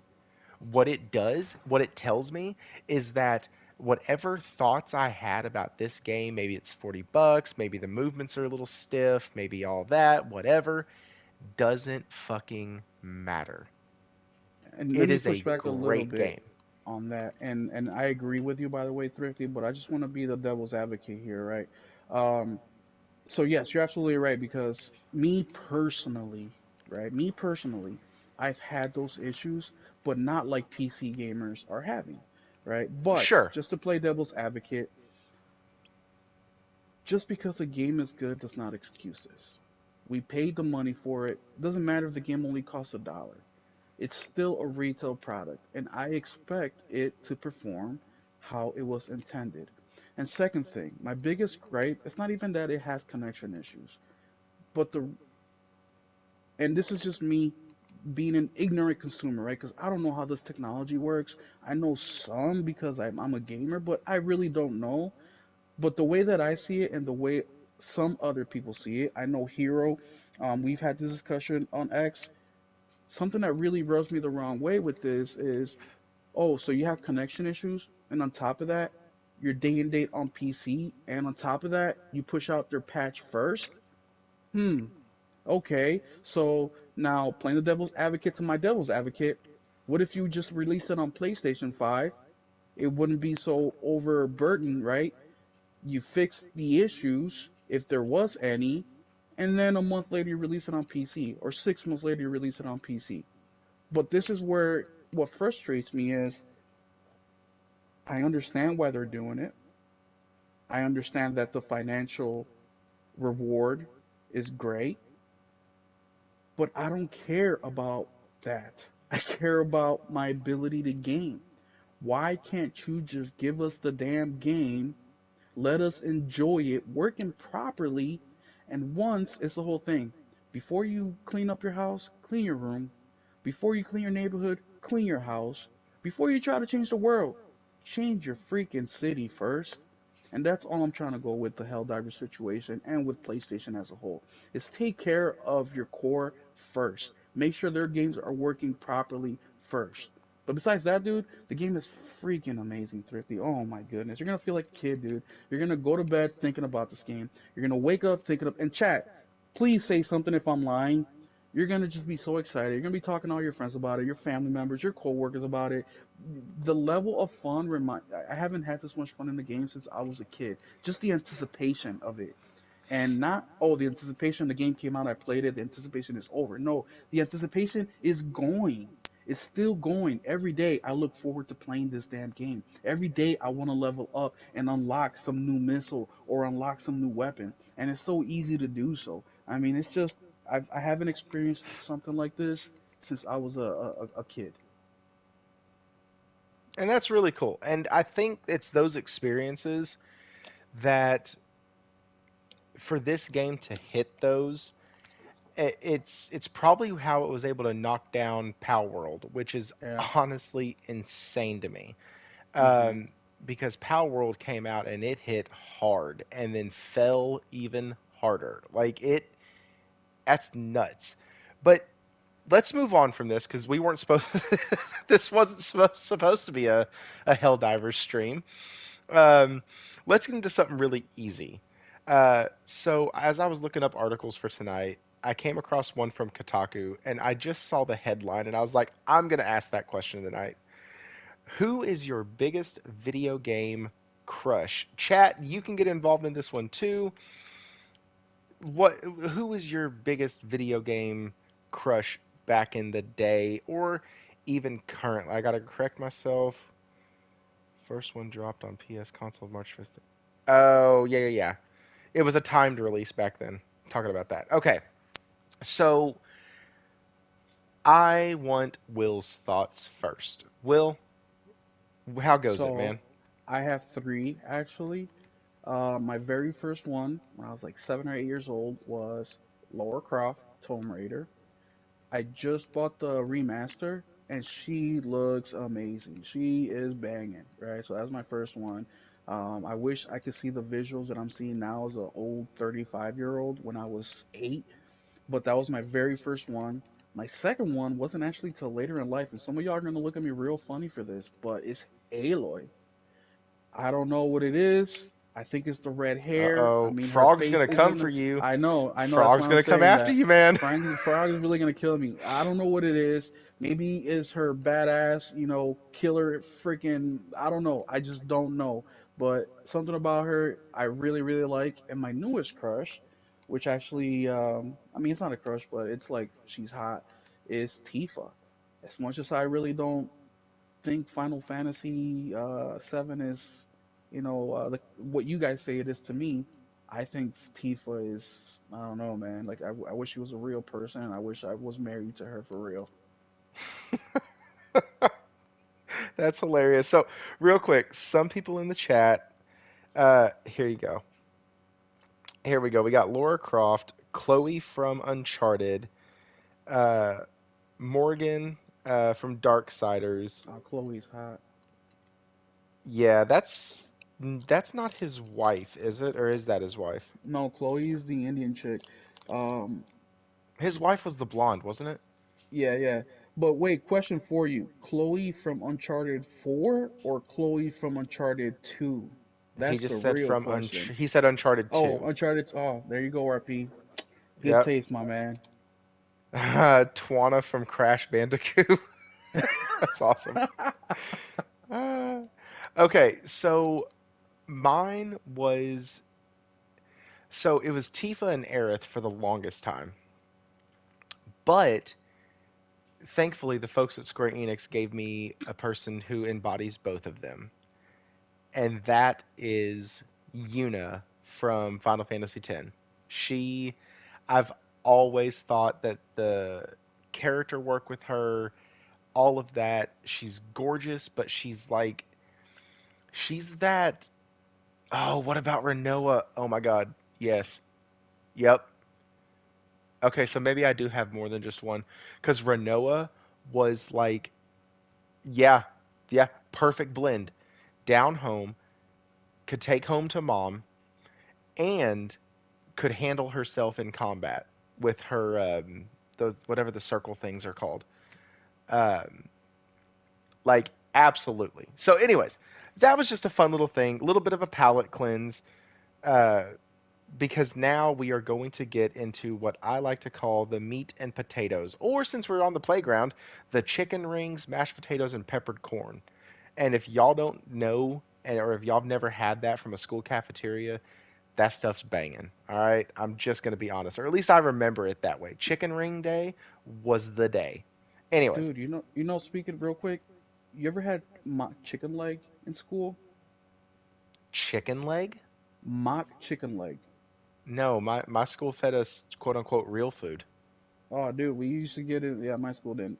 We used to get these mock chicken legs, right? They look like a drumstick, but they're flat and they're breaded. It's basically the cheapest shit you can get mashed up and then we're breading. But in school, I always thought that was so banging. I don't know if it was the gravy they used. Well, anyways, I go to the grocery store a few years ago and I'm like, oh my God, they sell them.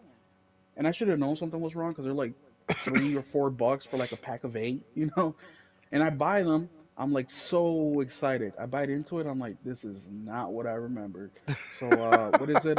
What's that thing called when you think about the past a lot? Oh, Nostalgia. Nostalgia is a bitch, not just in video games, but in food. Sorry, Thrifty. no. Rise is by far the best. What? Persoba?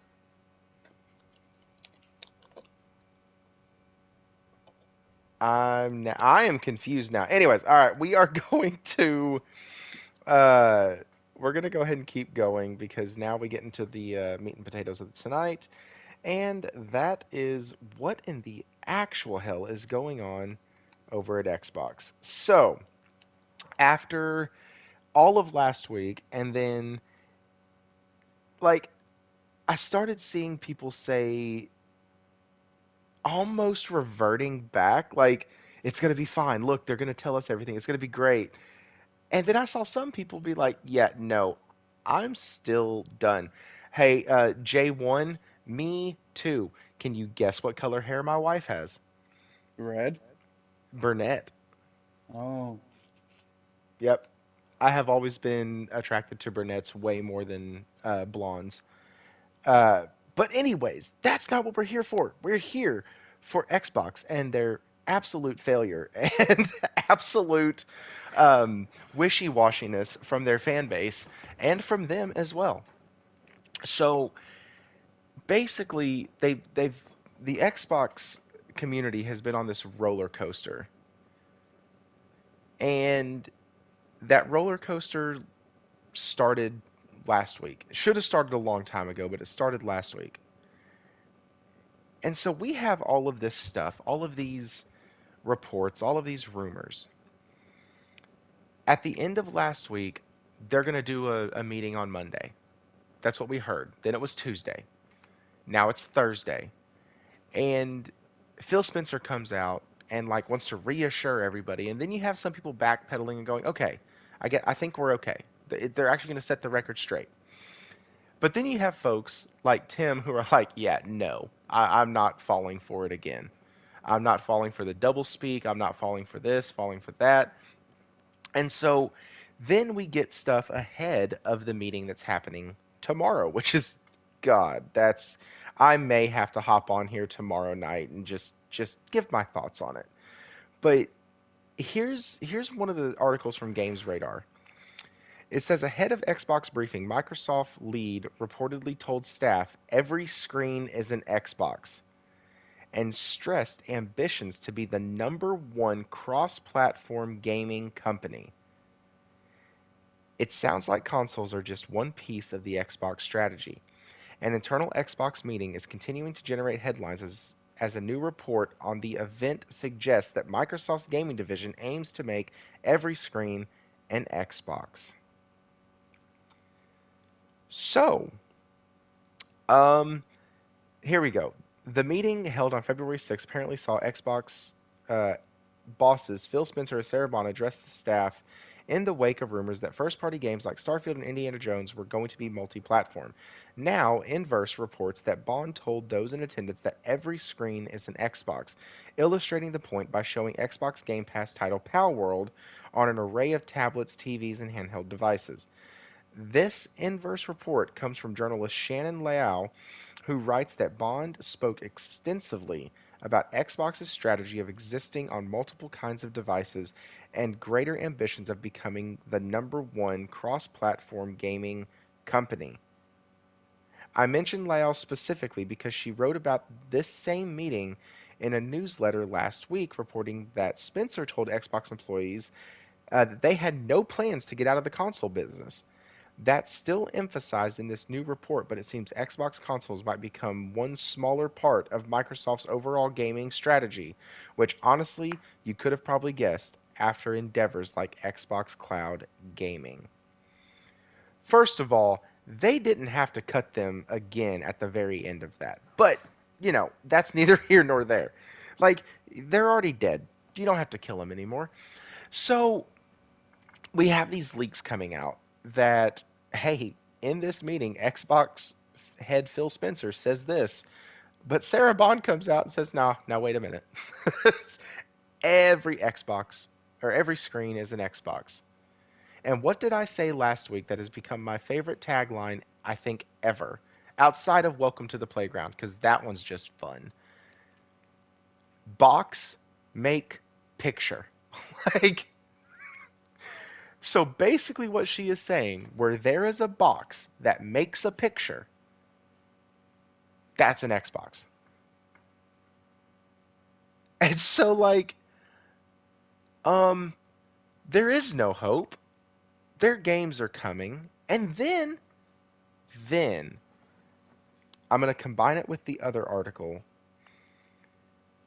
from Game Rant. Xbox event multi-platform games lineup leaks online, and the two games guaranteed are Hi-Fi Rush and Pentiment, which is basically like giving you a dog turd and then seasoning it with salt. Like, salt is really good, but put on a dog turd, that doesn't sound as good, huh? It just doesn't. And so we know that there are two games at minimum that are coming. Has been rumored. They've actually said that they've had a build of Starfield that they stopped working on. Or no, I'm sorry, that was Redfall. My bad.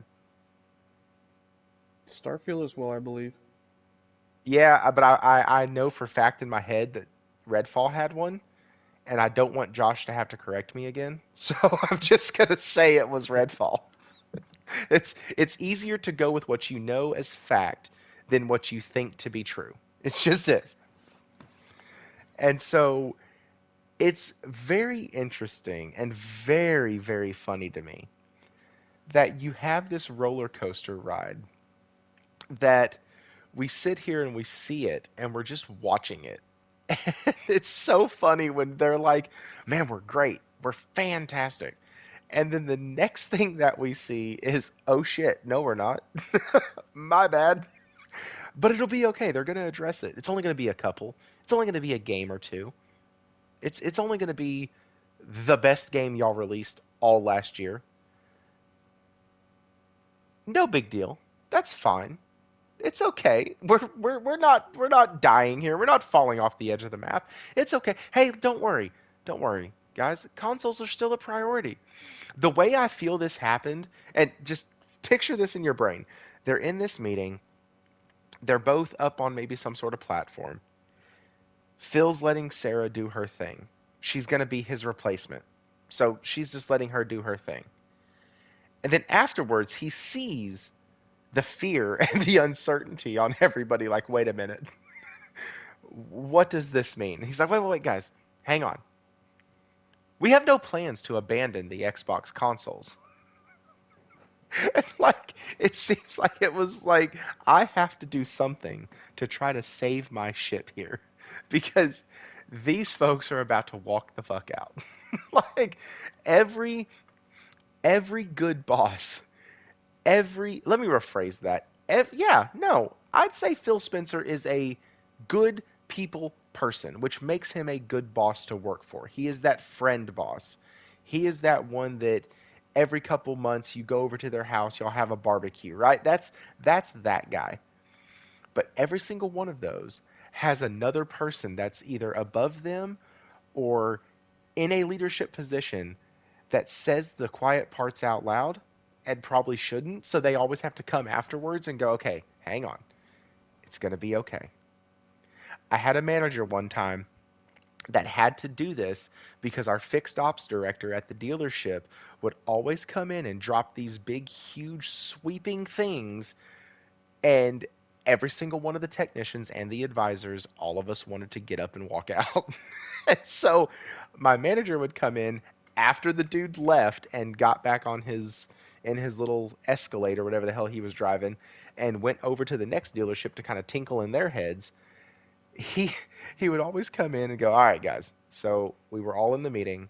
We all heard, guys, it's not going to be that bad. We're actually not changing a ton of stuff. A lot of these changes are never you're never going to see them. I don't even know why he brought them up to y'all. Like, it's going to be okay." It's so like it's just, and Will, I know you probably have dealt with these situations in your line of work also. Oh Like, yeah. you have somebody in leadership that scares the shit out of their employees, and then you have to go back and go, wait, guys, it's actually not that bad. I promise. Here's the only things we're actually doing that affect you. Everything else is back end shit that you ain't got to worry about. It's like, it's just funny. It's hilarious that we see this because I feel like Phil, that's an interesting way to phrase that. I feel like he is literally fighting everybody at the company right now to be like, nah, bastards, we're not doing this. We're not going to get rid of the Xbox. We're not going to get rid of the console. We're not going to call it Microsoft Gaming. Warawana, what's up, dude? Like, we're we're not doing those things. I don't want to do those things. And everybody else is like, but Phil, we've seen the numbers from what these companies that we bought get off of PlayStation. Don't you think we should get some of that? People aren't buying our shit. As a matter of fact, the PS5 has sold more in 3 years than our entire Game Pass subscriber count. Like, can we understand that? Like, can we talk about that a little bit? Like, they have doubled the subscriber count on their streaming service. They have 123 million active users. They've sold 55 million PlayStations. We only got 25 million Game Pass subs as most recent numbers. We need to. And Phil's like, no. Listen, I'm going to give this dog a little bit of credit because dude is fighting for his Xbox. He really is. Like that's how it feels right now is that he is literally in these board meetings, literally in these rooms. I think that's why they delayed this shit by a few days because he is literally fighting for what he thinks the company needs to do. Which on one level I can sit there and say he's done a shitty job and needs to go. On the other level, man, kudos to you for actually having a conviction and seemingly sticking to it. Like, it's a both and for me. Like, I actually have a little bit of respect for him because one of the things I hate the most is wishy-washy people. I hate it. I like to be consistent. Okay? Thrifty hates first party game or first person games. I hate them. There are a few outliers, but generally I am consistent on that. I do not like them. And I actually take my consistency in that train of thought into most everything else I do. Be consistent. And I know this isn't a Bible stream or anything like that, but I am a Christian, and the Bible says, let your yes be yes and your no be no. Don't be wishy washy, is what that basically means. And so, if you apply that to gaming, if you apply that to other areas in your life, you look at this and you get conviction about things. You have strong opinions about things. And so, I actually find that a little bit admirable. Like, it's like the folks who want to boycott Disney for supporting LGBTQIA, but will end up still buying products made by Kraft, or still driving a Ford, or still driving a Chevy, or still doing all these other things where those companies actively support the LGBTQIA community. Like, if you're going to do one, be consistent and do them all. If I'm going to praise people for having consistent thought and conviction in things, then I need to at least praise Phil Spencer for that. Like, he is literally, it sounds like he is a man fighting Satya, probably fighting Matt Booty now that he's in a leadership role, in a higher leadership role, fighting Sarah Bond, who sees the numbers also. And it's like, hey, listen, I think it's really cool, but I think our games need to go everywhere. He sounds like a man who is fighting tooth and nail to keep his Xbox console alive. And so I'm going to say kudos to him because he is fighting his ass off right now. And yes, Twisted, I get that. It's not going to help. I fully understand that. And I think he does too. I think what he's trying to do at this moment, now this is speculation 100%. I think what he is trying to do at this moment is soften the cadence at which they want the games to come to PlayStation and Nintendo. I think that's what he's doing. Will, I've talked quite a bit for about 10 minutes, actually. What's your thoughts on this, man? Uh, well, Xbox isn't doing anything that they haven't told us already. I think Sure. it's just coming at a time that's unexpected for most people, but I've been of the thought that Xbox is just another platform for them. You know, this is just another way to get the games out. Now it's the completion of that where they're going to bring it to other platforms. Xbox really killed themselves when they brought games day and date, right? That was probably that's their second biggest mistake they made. The first big mistake they made is not producing enough quality games. That is their biggest mistake. And I actually like Phil. I like Phil a lot. I actually don't want Phil to be unemployed. I didn't say lose his job. I said be unemployed in the gaming industry. I don't want There's a him to be spot in the unemployed. mailroom next to Milton. There Go is. ahead. There is a spot for him in the gaming industry. I absolutely believe that there is, and I actually believe that he can be of high value. The problem with Phil is he's in there with the mentality of we're losers, we're in third place, good games aren't gonna fix anything. Where it's like, yes, they are. Yes, they will. I mean, even look at what PlayStation, while the whole world was saying that first, or single player games are something of the past. PlayStation kept chugging along because they believed and they saw the numbers and they saw exactly what was happening. And look at them now.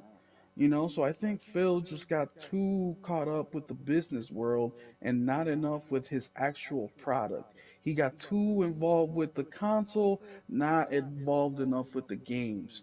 But at the same time, every single company or developer that Phil worked for, every single one of those games was trash. So promoting Phil to the position he's in now was a terrible call from the get-go because the guy never produced a successful game when he was in charge anyways. You know, this is how completely out of touch they are with gaming. Gears of War Judgment was, a lot of people hated it because of the control scheme. The guy who came up with the idea got a promotion, and that promotion was working on Halo 5. And that is what Xbox keeps doing. They keep promoting, they keep putting the wrong people in the wrong positions and not using them to their full capabilities, and now we're there. So what I think is going to happen is they're going to do what they say they've been doing. They're gonna have an Xbox. I don't think that's gonna go away anytime soon. It's just that it's not gonna be their priority. Their publishing aspect of their business is gonna be their priority. That's what they're gonna focus on, which honestly, I don't want to say it's the smart move from them because what, what are they gonna publish? They're shitty games that nobody wants to buy on Xbox anyways. It's like I will take you more serious once you start having bangers. And Hi-Fi Rush is arguably, right? You can argue that it is a banger, but is it, or is it a banger because it's on Xbox? Meaning, if it competed as a third party in every platform, will people still say that it's the banger they claim it is? I don't think so. I think it is a 6 out of 10 game. I've played it myself. Maybe a 6.5, 7, and that's being very courteous to it, very forgiving. But they just need to get down to their basics, and the basics is games, man. Games. Produce high quality games, make them available to PlayStation. If the games are good, the gamers will buy it. It's that simple. But we'll see what happens. I've been hearing the also the argument of Game Pass or their cloud system taking the lead here. I don't think they're there quite yet. They're not. I think in their last report or something like that, their investment in that was like $10 million for the year. Like that is nothing. That's basically maintenance money. That's just to maintain what they currently have. So they're nowhere near what they need to be for that to happen. I think they're years away from that. So we'll see, man. I'm excited tomorrow. It'll be 2 p.m. my time, 3 p.m. Eastern. And I'm just excited to see what's gonna come out of that. And remember, guys, what they say is what's gonna happen. We don't need translations. We can all speak English. If not, YouTube will translate it for you, and they'll give you word by word what they're saying there. But it's gonna be interesting to see who says what, in what order they say it, their opening statements and their closing statements. Those are the three things that I'm going to be paying close attention to. Who is saying what information, their opening statement and their closing statements are going to be key in tomorrow's presentation, I think. Yeah, I, the fallout. This, so if I do anything tomorrow with this, with all this information we're going to be getting tomorrow, if I do any information with it, it's going to be one of two types of shows. One, I was completely wrong and didn't know shit and jumped the gun, and I was way far off in left field, and every single one of us, every single one, I can name off people, but that takes too damn long. All of us who have been saying this are wrong. Well, we're not wrong. We're going based on the information provided. Sure, sure, but it's not true. Okay? And then we come out, do a video. Hey, it's not true. Cool. Um, but what's more than likely going to happen is we're going to be right.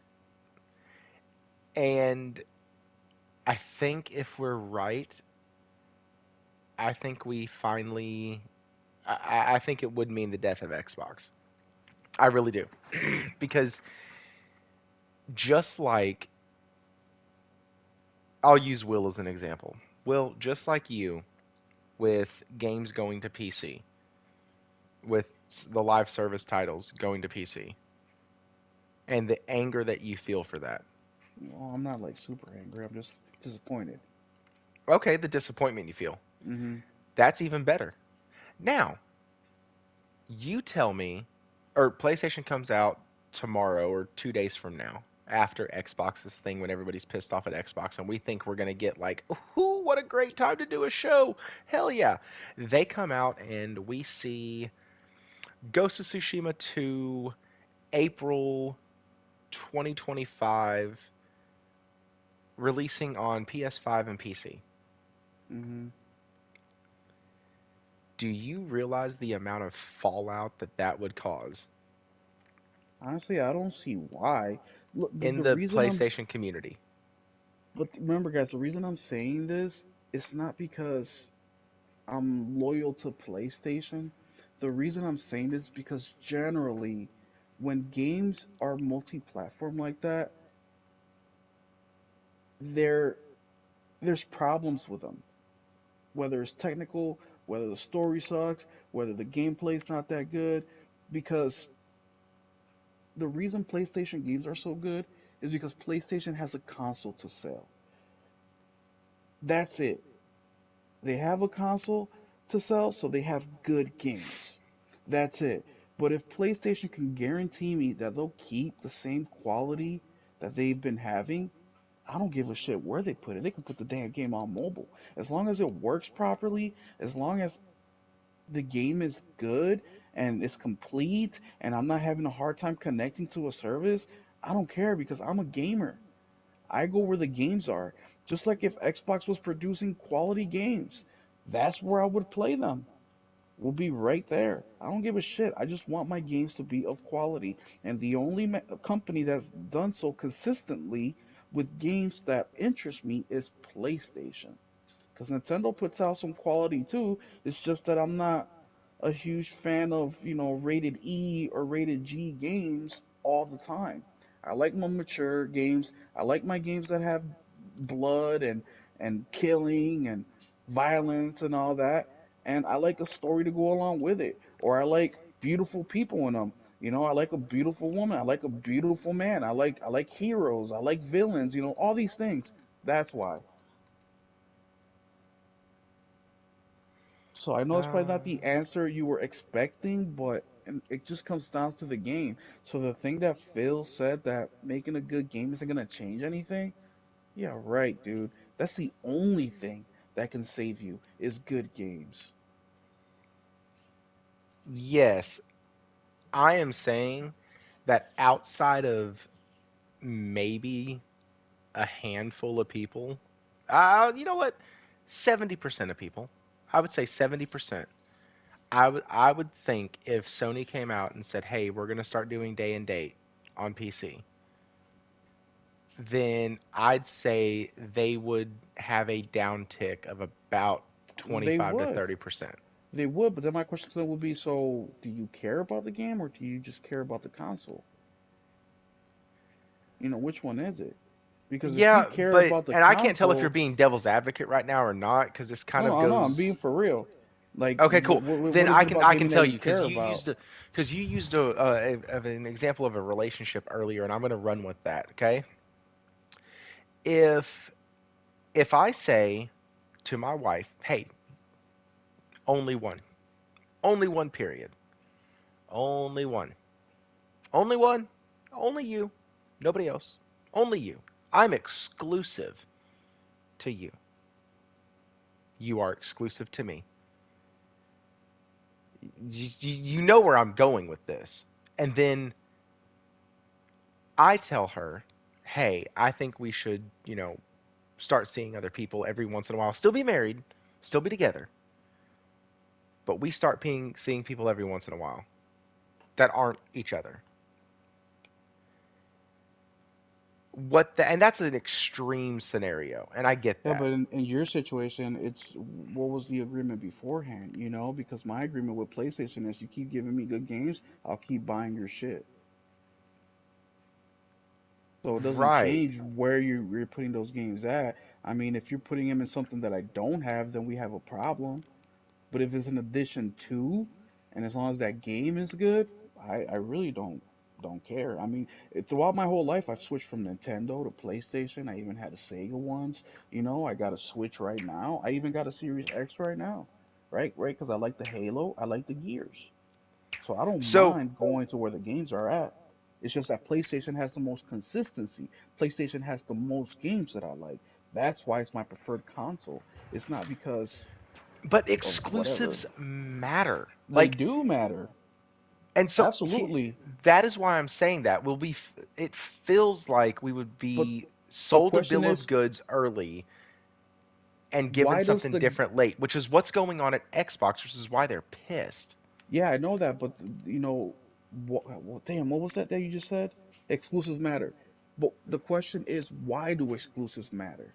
Well, exclusives matter because generally, as we have known them since the beginning of time, exclusives matter because the hardware maker, let's use PlayStation as the example, exclusive matter to PlayStation or exclusive matter in general because PlayStation knows how to take a game and make it so the game takes advantage of the console.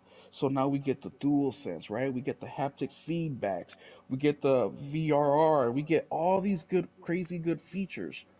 And first party is the one that knows how to take advantage of that stuff. To me, that is why exclusives matter. Because a third party, for example, Ubisoft, right? They'll come out with what was their last big game? Avatar. The the haptics.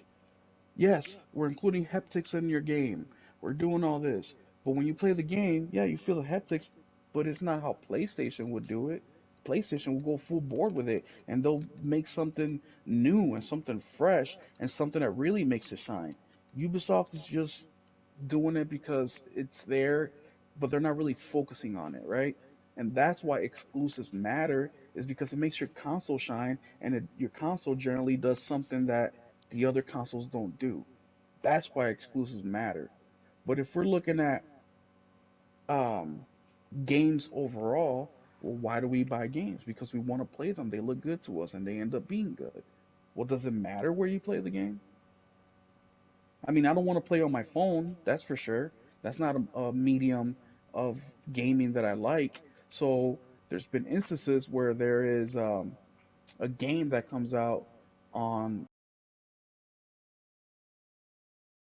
mobile that really looks good to me where I dab into it, even though I hate it. I hate it. And more than likely, the game really isn't that good to me because there's no way I can really play the game how I like to just using a screen. But So I'm I going at to least call it what get it it. is real quick. There's another reason outside of quality why exclusives are important. And it's a really stupid reason, but I think if we're honest, this is why I called this thing the playground. Because if we're honest, it goes all the way back to Mario versus Sonic. The person who had the Nintendo could play Mario. The person who had the Sega could play Sonic. The other Hmm. two, and unless you had both systems, which, dude, back in the day, I don't No remember way. a lot of people that had both Hell systems. no. They were Like you super had one expensive, dude. or the other, and you felt special. And Oh yeah. that's and it sounds dumb to say, well, your identity is then in video games and what you can. No, no, no, no. It feels good knowing that because I have this, because I bought into this system, I Hmm. get special treatment on these games. Yes, Like, but Thrifty, it comes down to the game, and it also well, comes sure, down. I'm to not where you can negating play it. quality. I'm not negating your quality argument at all. I am saying, in addition to quality, exclusives do make the gamer feel special. They Only do. because you can only play it there. Exactly. But if the game is good, it doesn't matter. That's you get that feeling, and look, I agree with you, but you get that feeling because it's established that you can only play it there.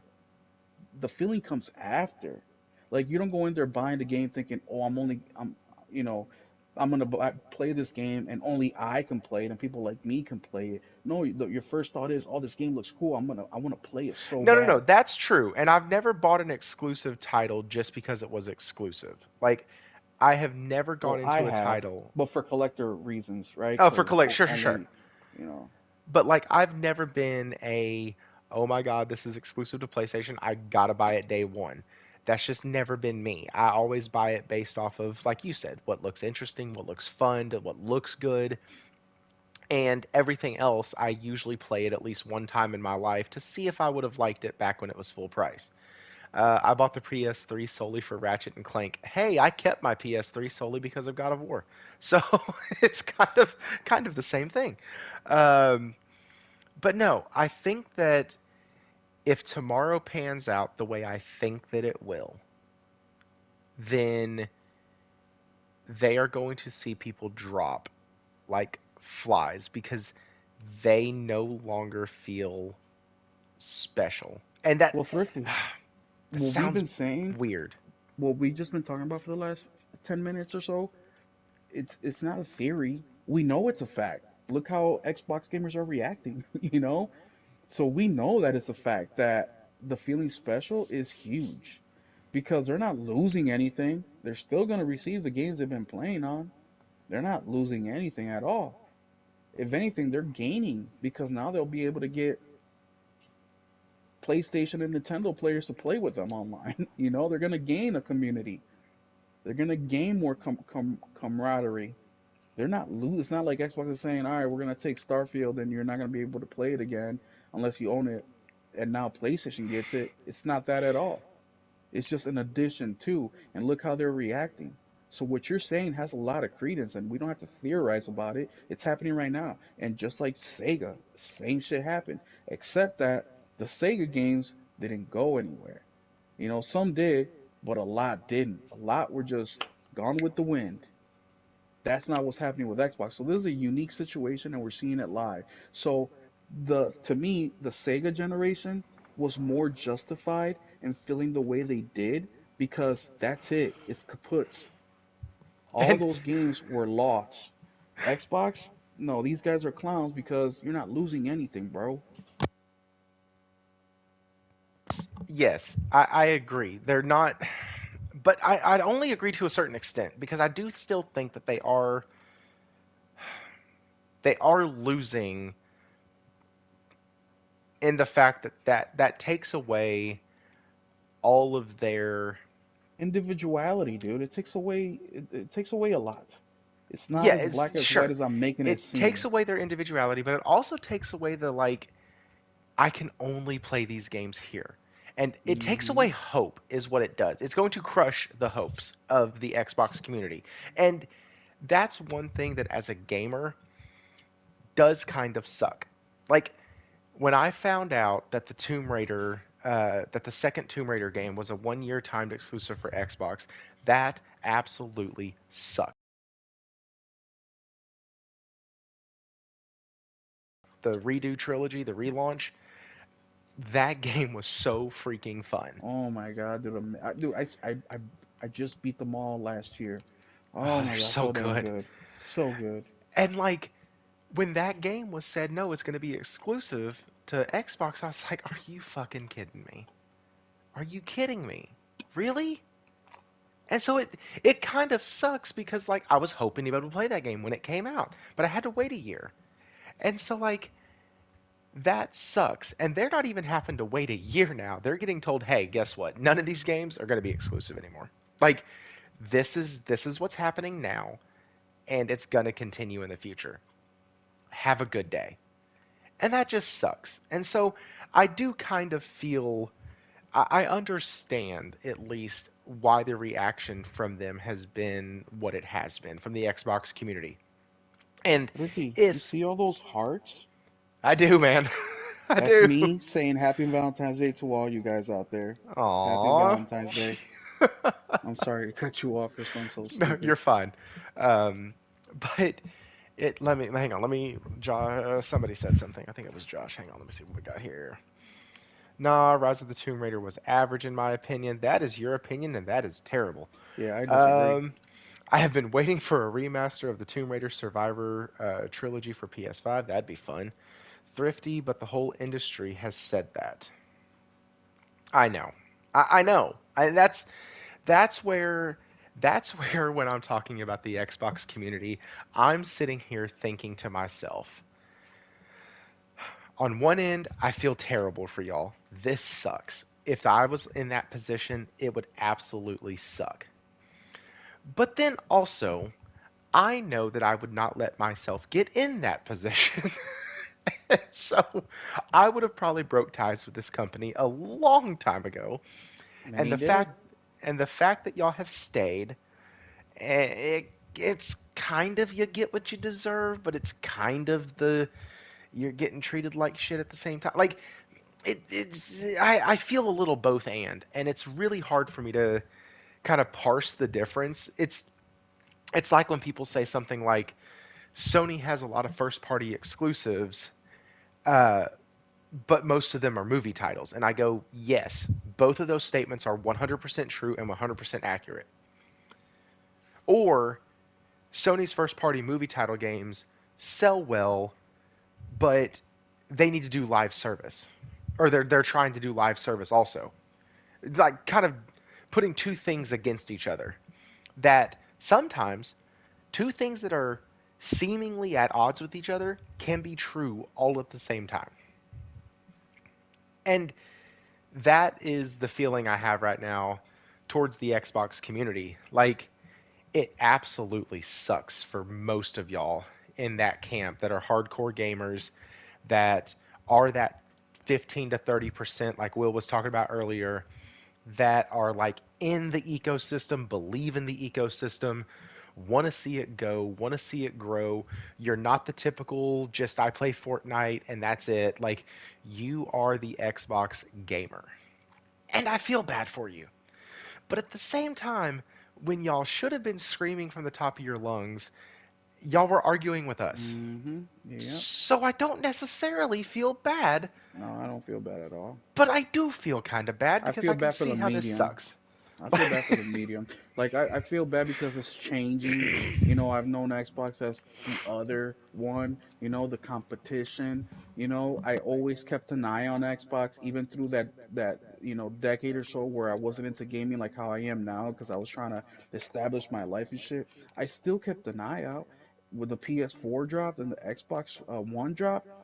I still did my comparison. Even when the PS5 and Xbox Series X came out, I did my comparisons. Sure, I went in there thinking there's a 60% chance I'm going to get a PS5 over an Xbox, but I still took the time to do my comparisons. Like Xbox had a 40% chance to sell me on their ecosystem, and they failed, right? But even then, I still gave them an opportunity, and I will continue to give them an opportunity. It's just that percentage is decreasing as the years goes on. Eventually, it's going to go to 99%. Yes, I'm going to get a PS10 versus a 1% of whatever Xbox has going on, but they still have a chance. And just like they're losing that percentage, they can gain it as well. I mean, who knows if over the next 3 years of being a third party publisher, they start to release some crazy shit, and now they start saying shit like, yeah, you'll be able to get Tomb Raider, the new one, on Xbox and PlayStation and Switch, but on the Xbox, you'll be able to use this feature that you can't get nowhere else. That will get my mind going a little bit. Now, I'm not gonna say I will pull the trigger just because of that, but the seed is planted. And then next thing you know, another banger and another banger and another banger, and now I'm like, holy shit, people are fucking having a great time with this feature, and I'm over here not experiencing it. I gotta change that. But that's the gamer in me because I just love games and I want them in the best way possible. And Xbox has just failed at that. That's why them going. let's say they do go third party, it doesn't impress me one bit. It doesn't make me happy one bit because if they can't even do it, if they can't even clean their house, how are they gonna change the world? It just makes no sense.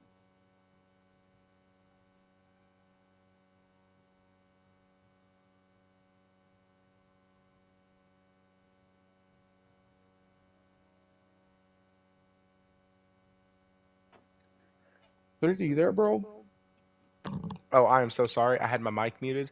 I was turning the dryer off. My bad. Hey, how come Josh has a blue name and a wrench? So Josh is now a managing moderator of the channel. That doesn't really do a lot at this point, but later on down the line, when I actually have the computer set up for this, he will be able to go in and change chat settings. If we ever did a subscriber only stream or something like that, like a community. So what you're saying is you're treating Josh how Xbox is about to treat PlayStation, and you're treating me how Xbox treats their current gamers. I'm confused. I don't have blue.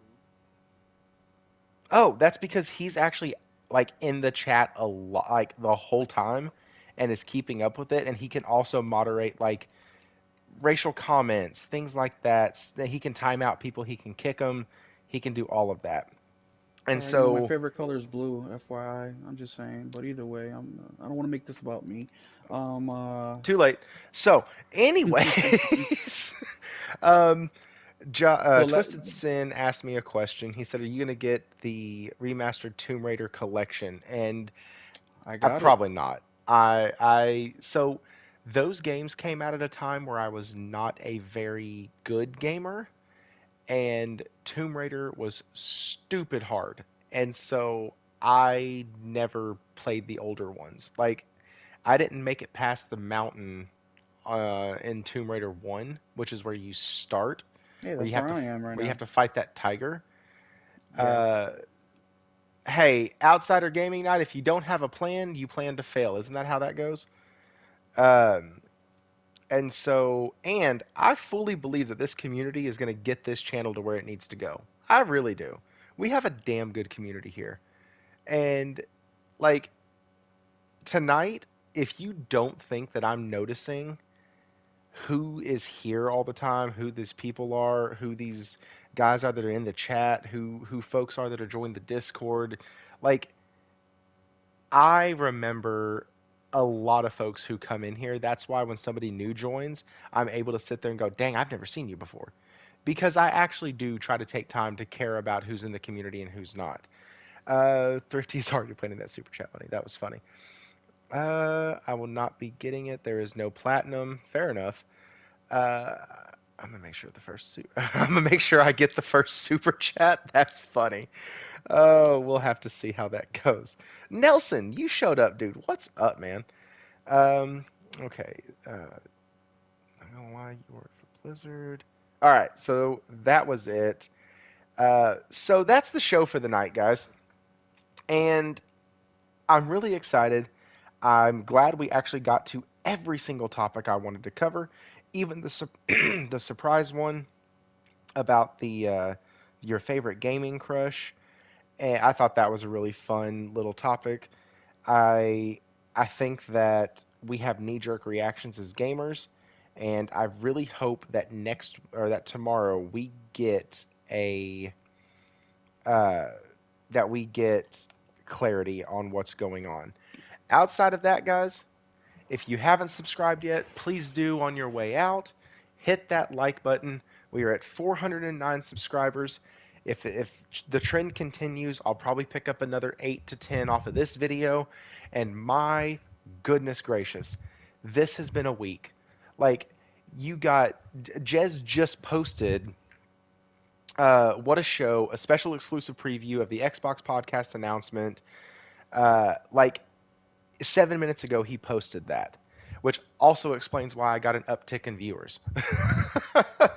That makes sense. Um, really appreciate real Jez, not the bootleg one, real one. Not bootleg. And so like everybody everywhere. We're doing extra shows. We're trying to find time in our normal lives to be able to get on here. I'm going to try to do something tomorrow night. It might only be 20, 30 minutes, just a real quick, hey, here's my thoughts. I might release just a video.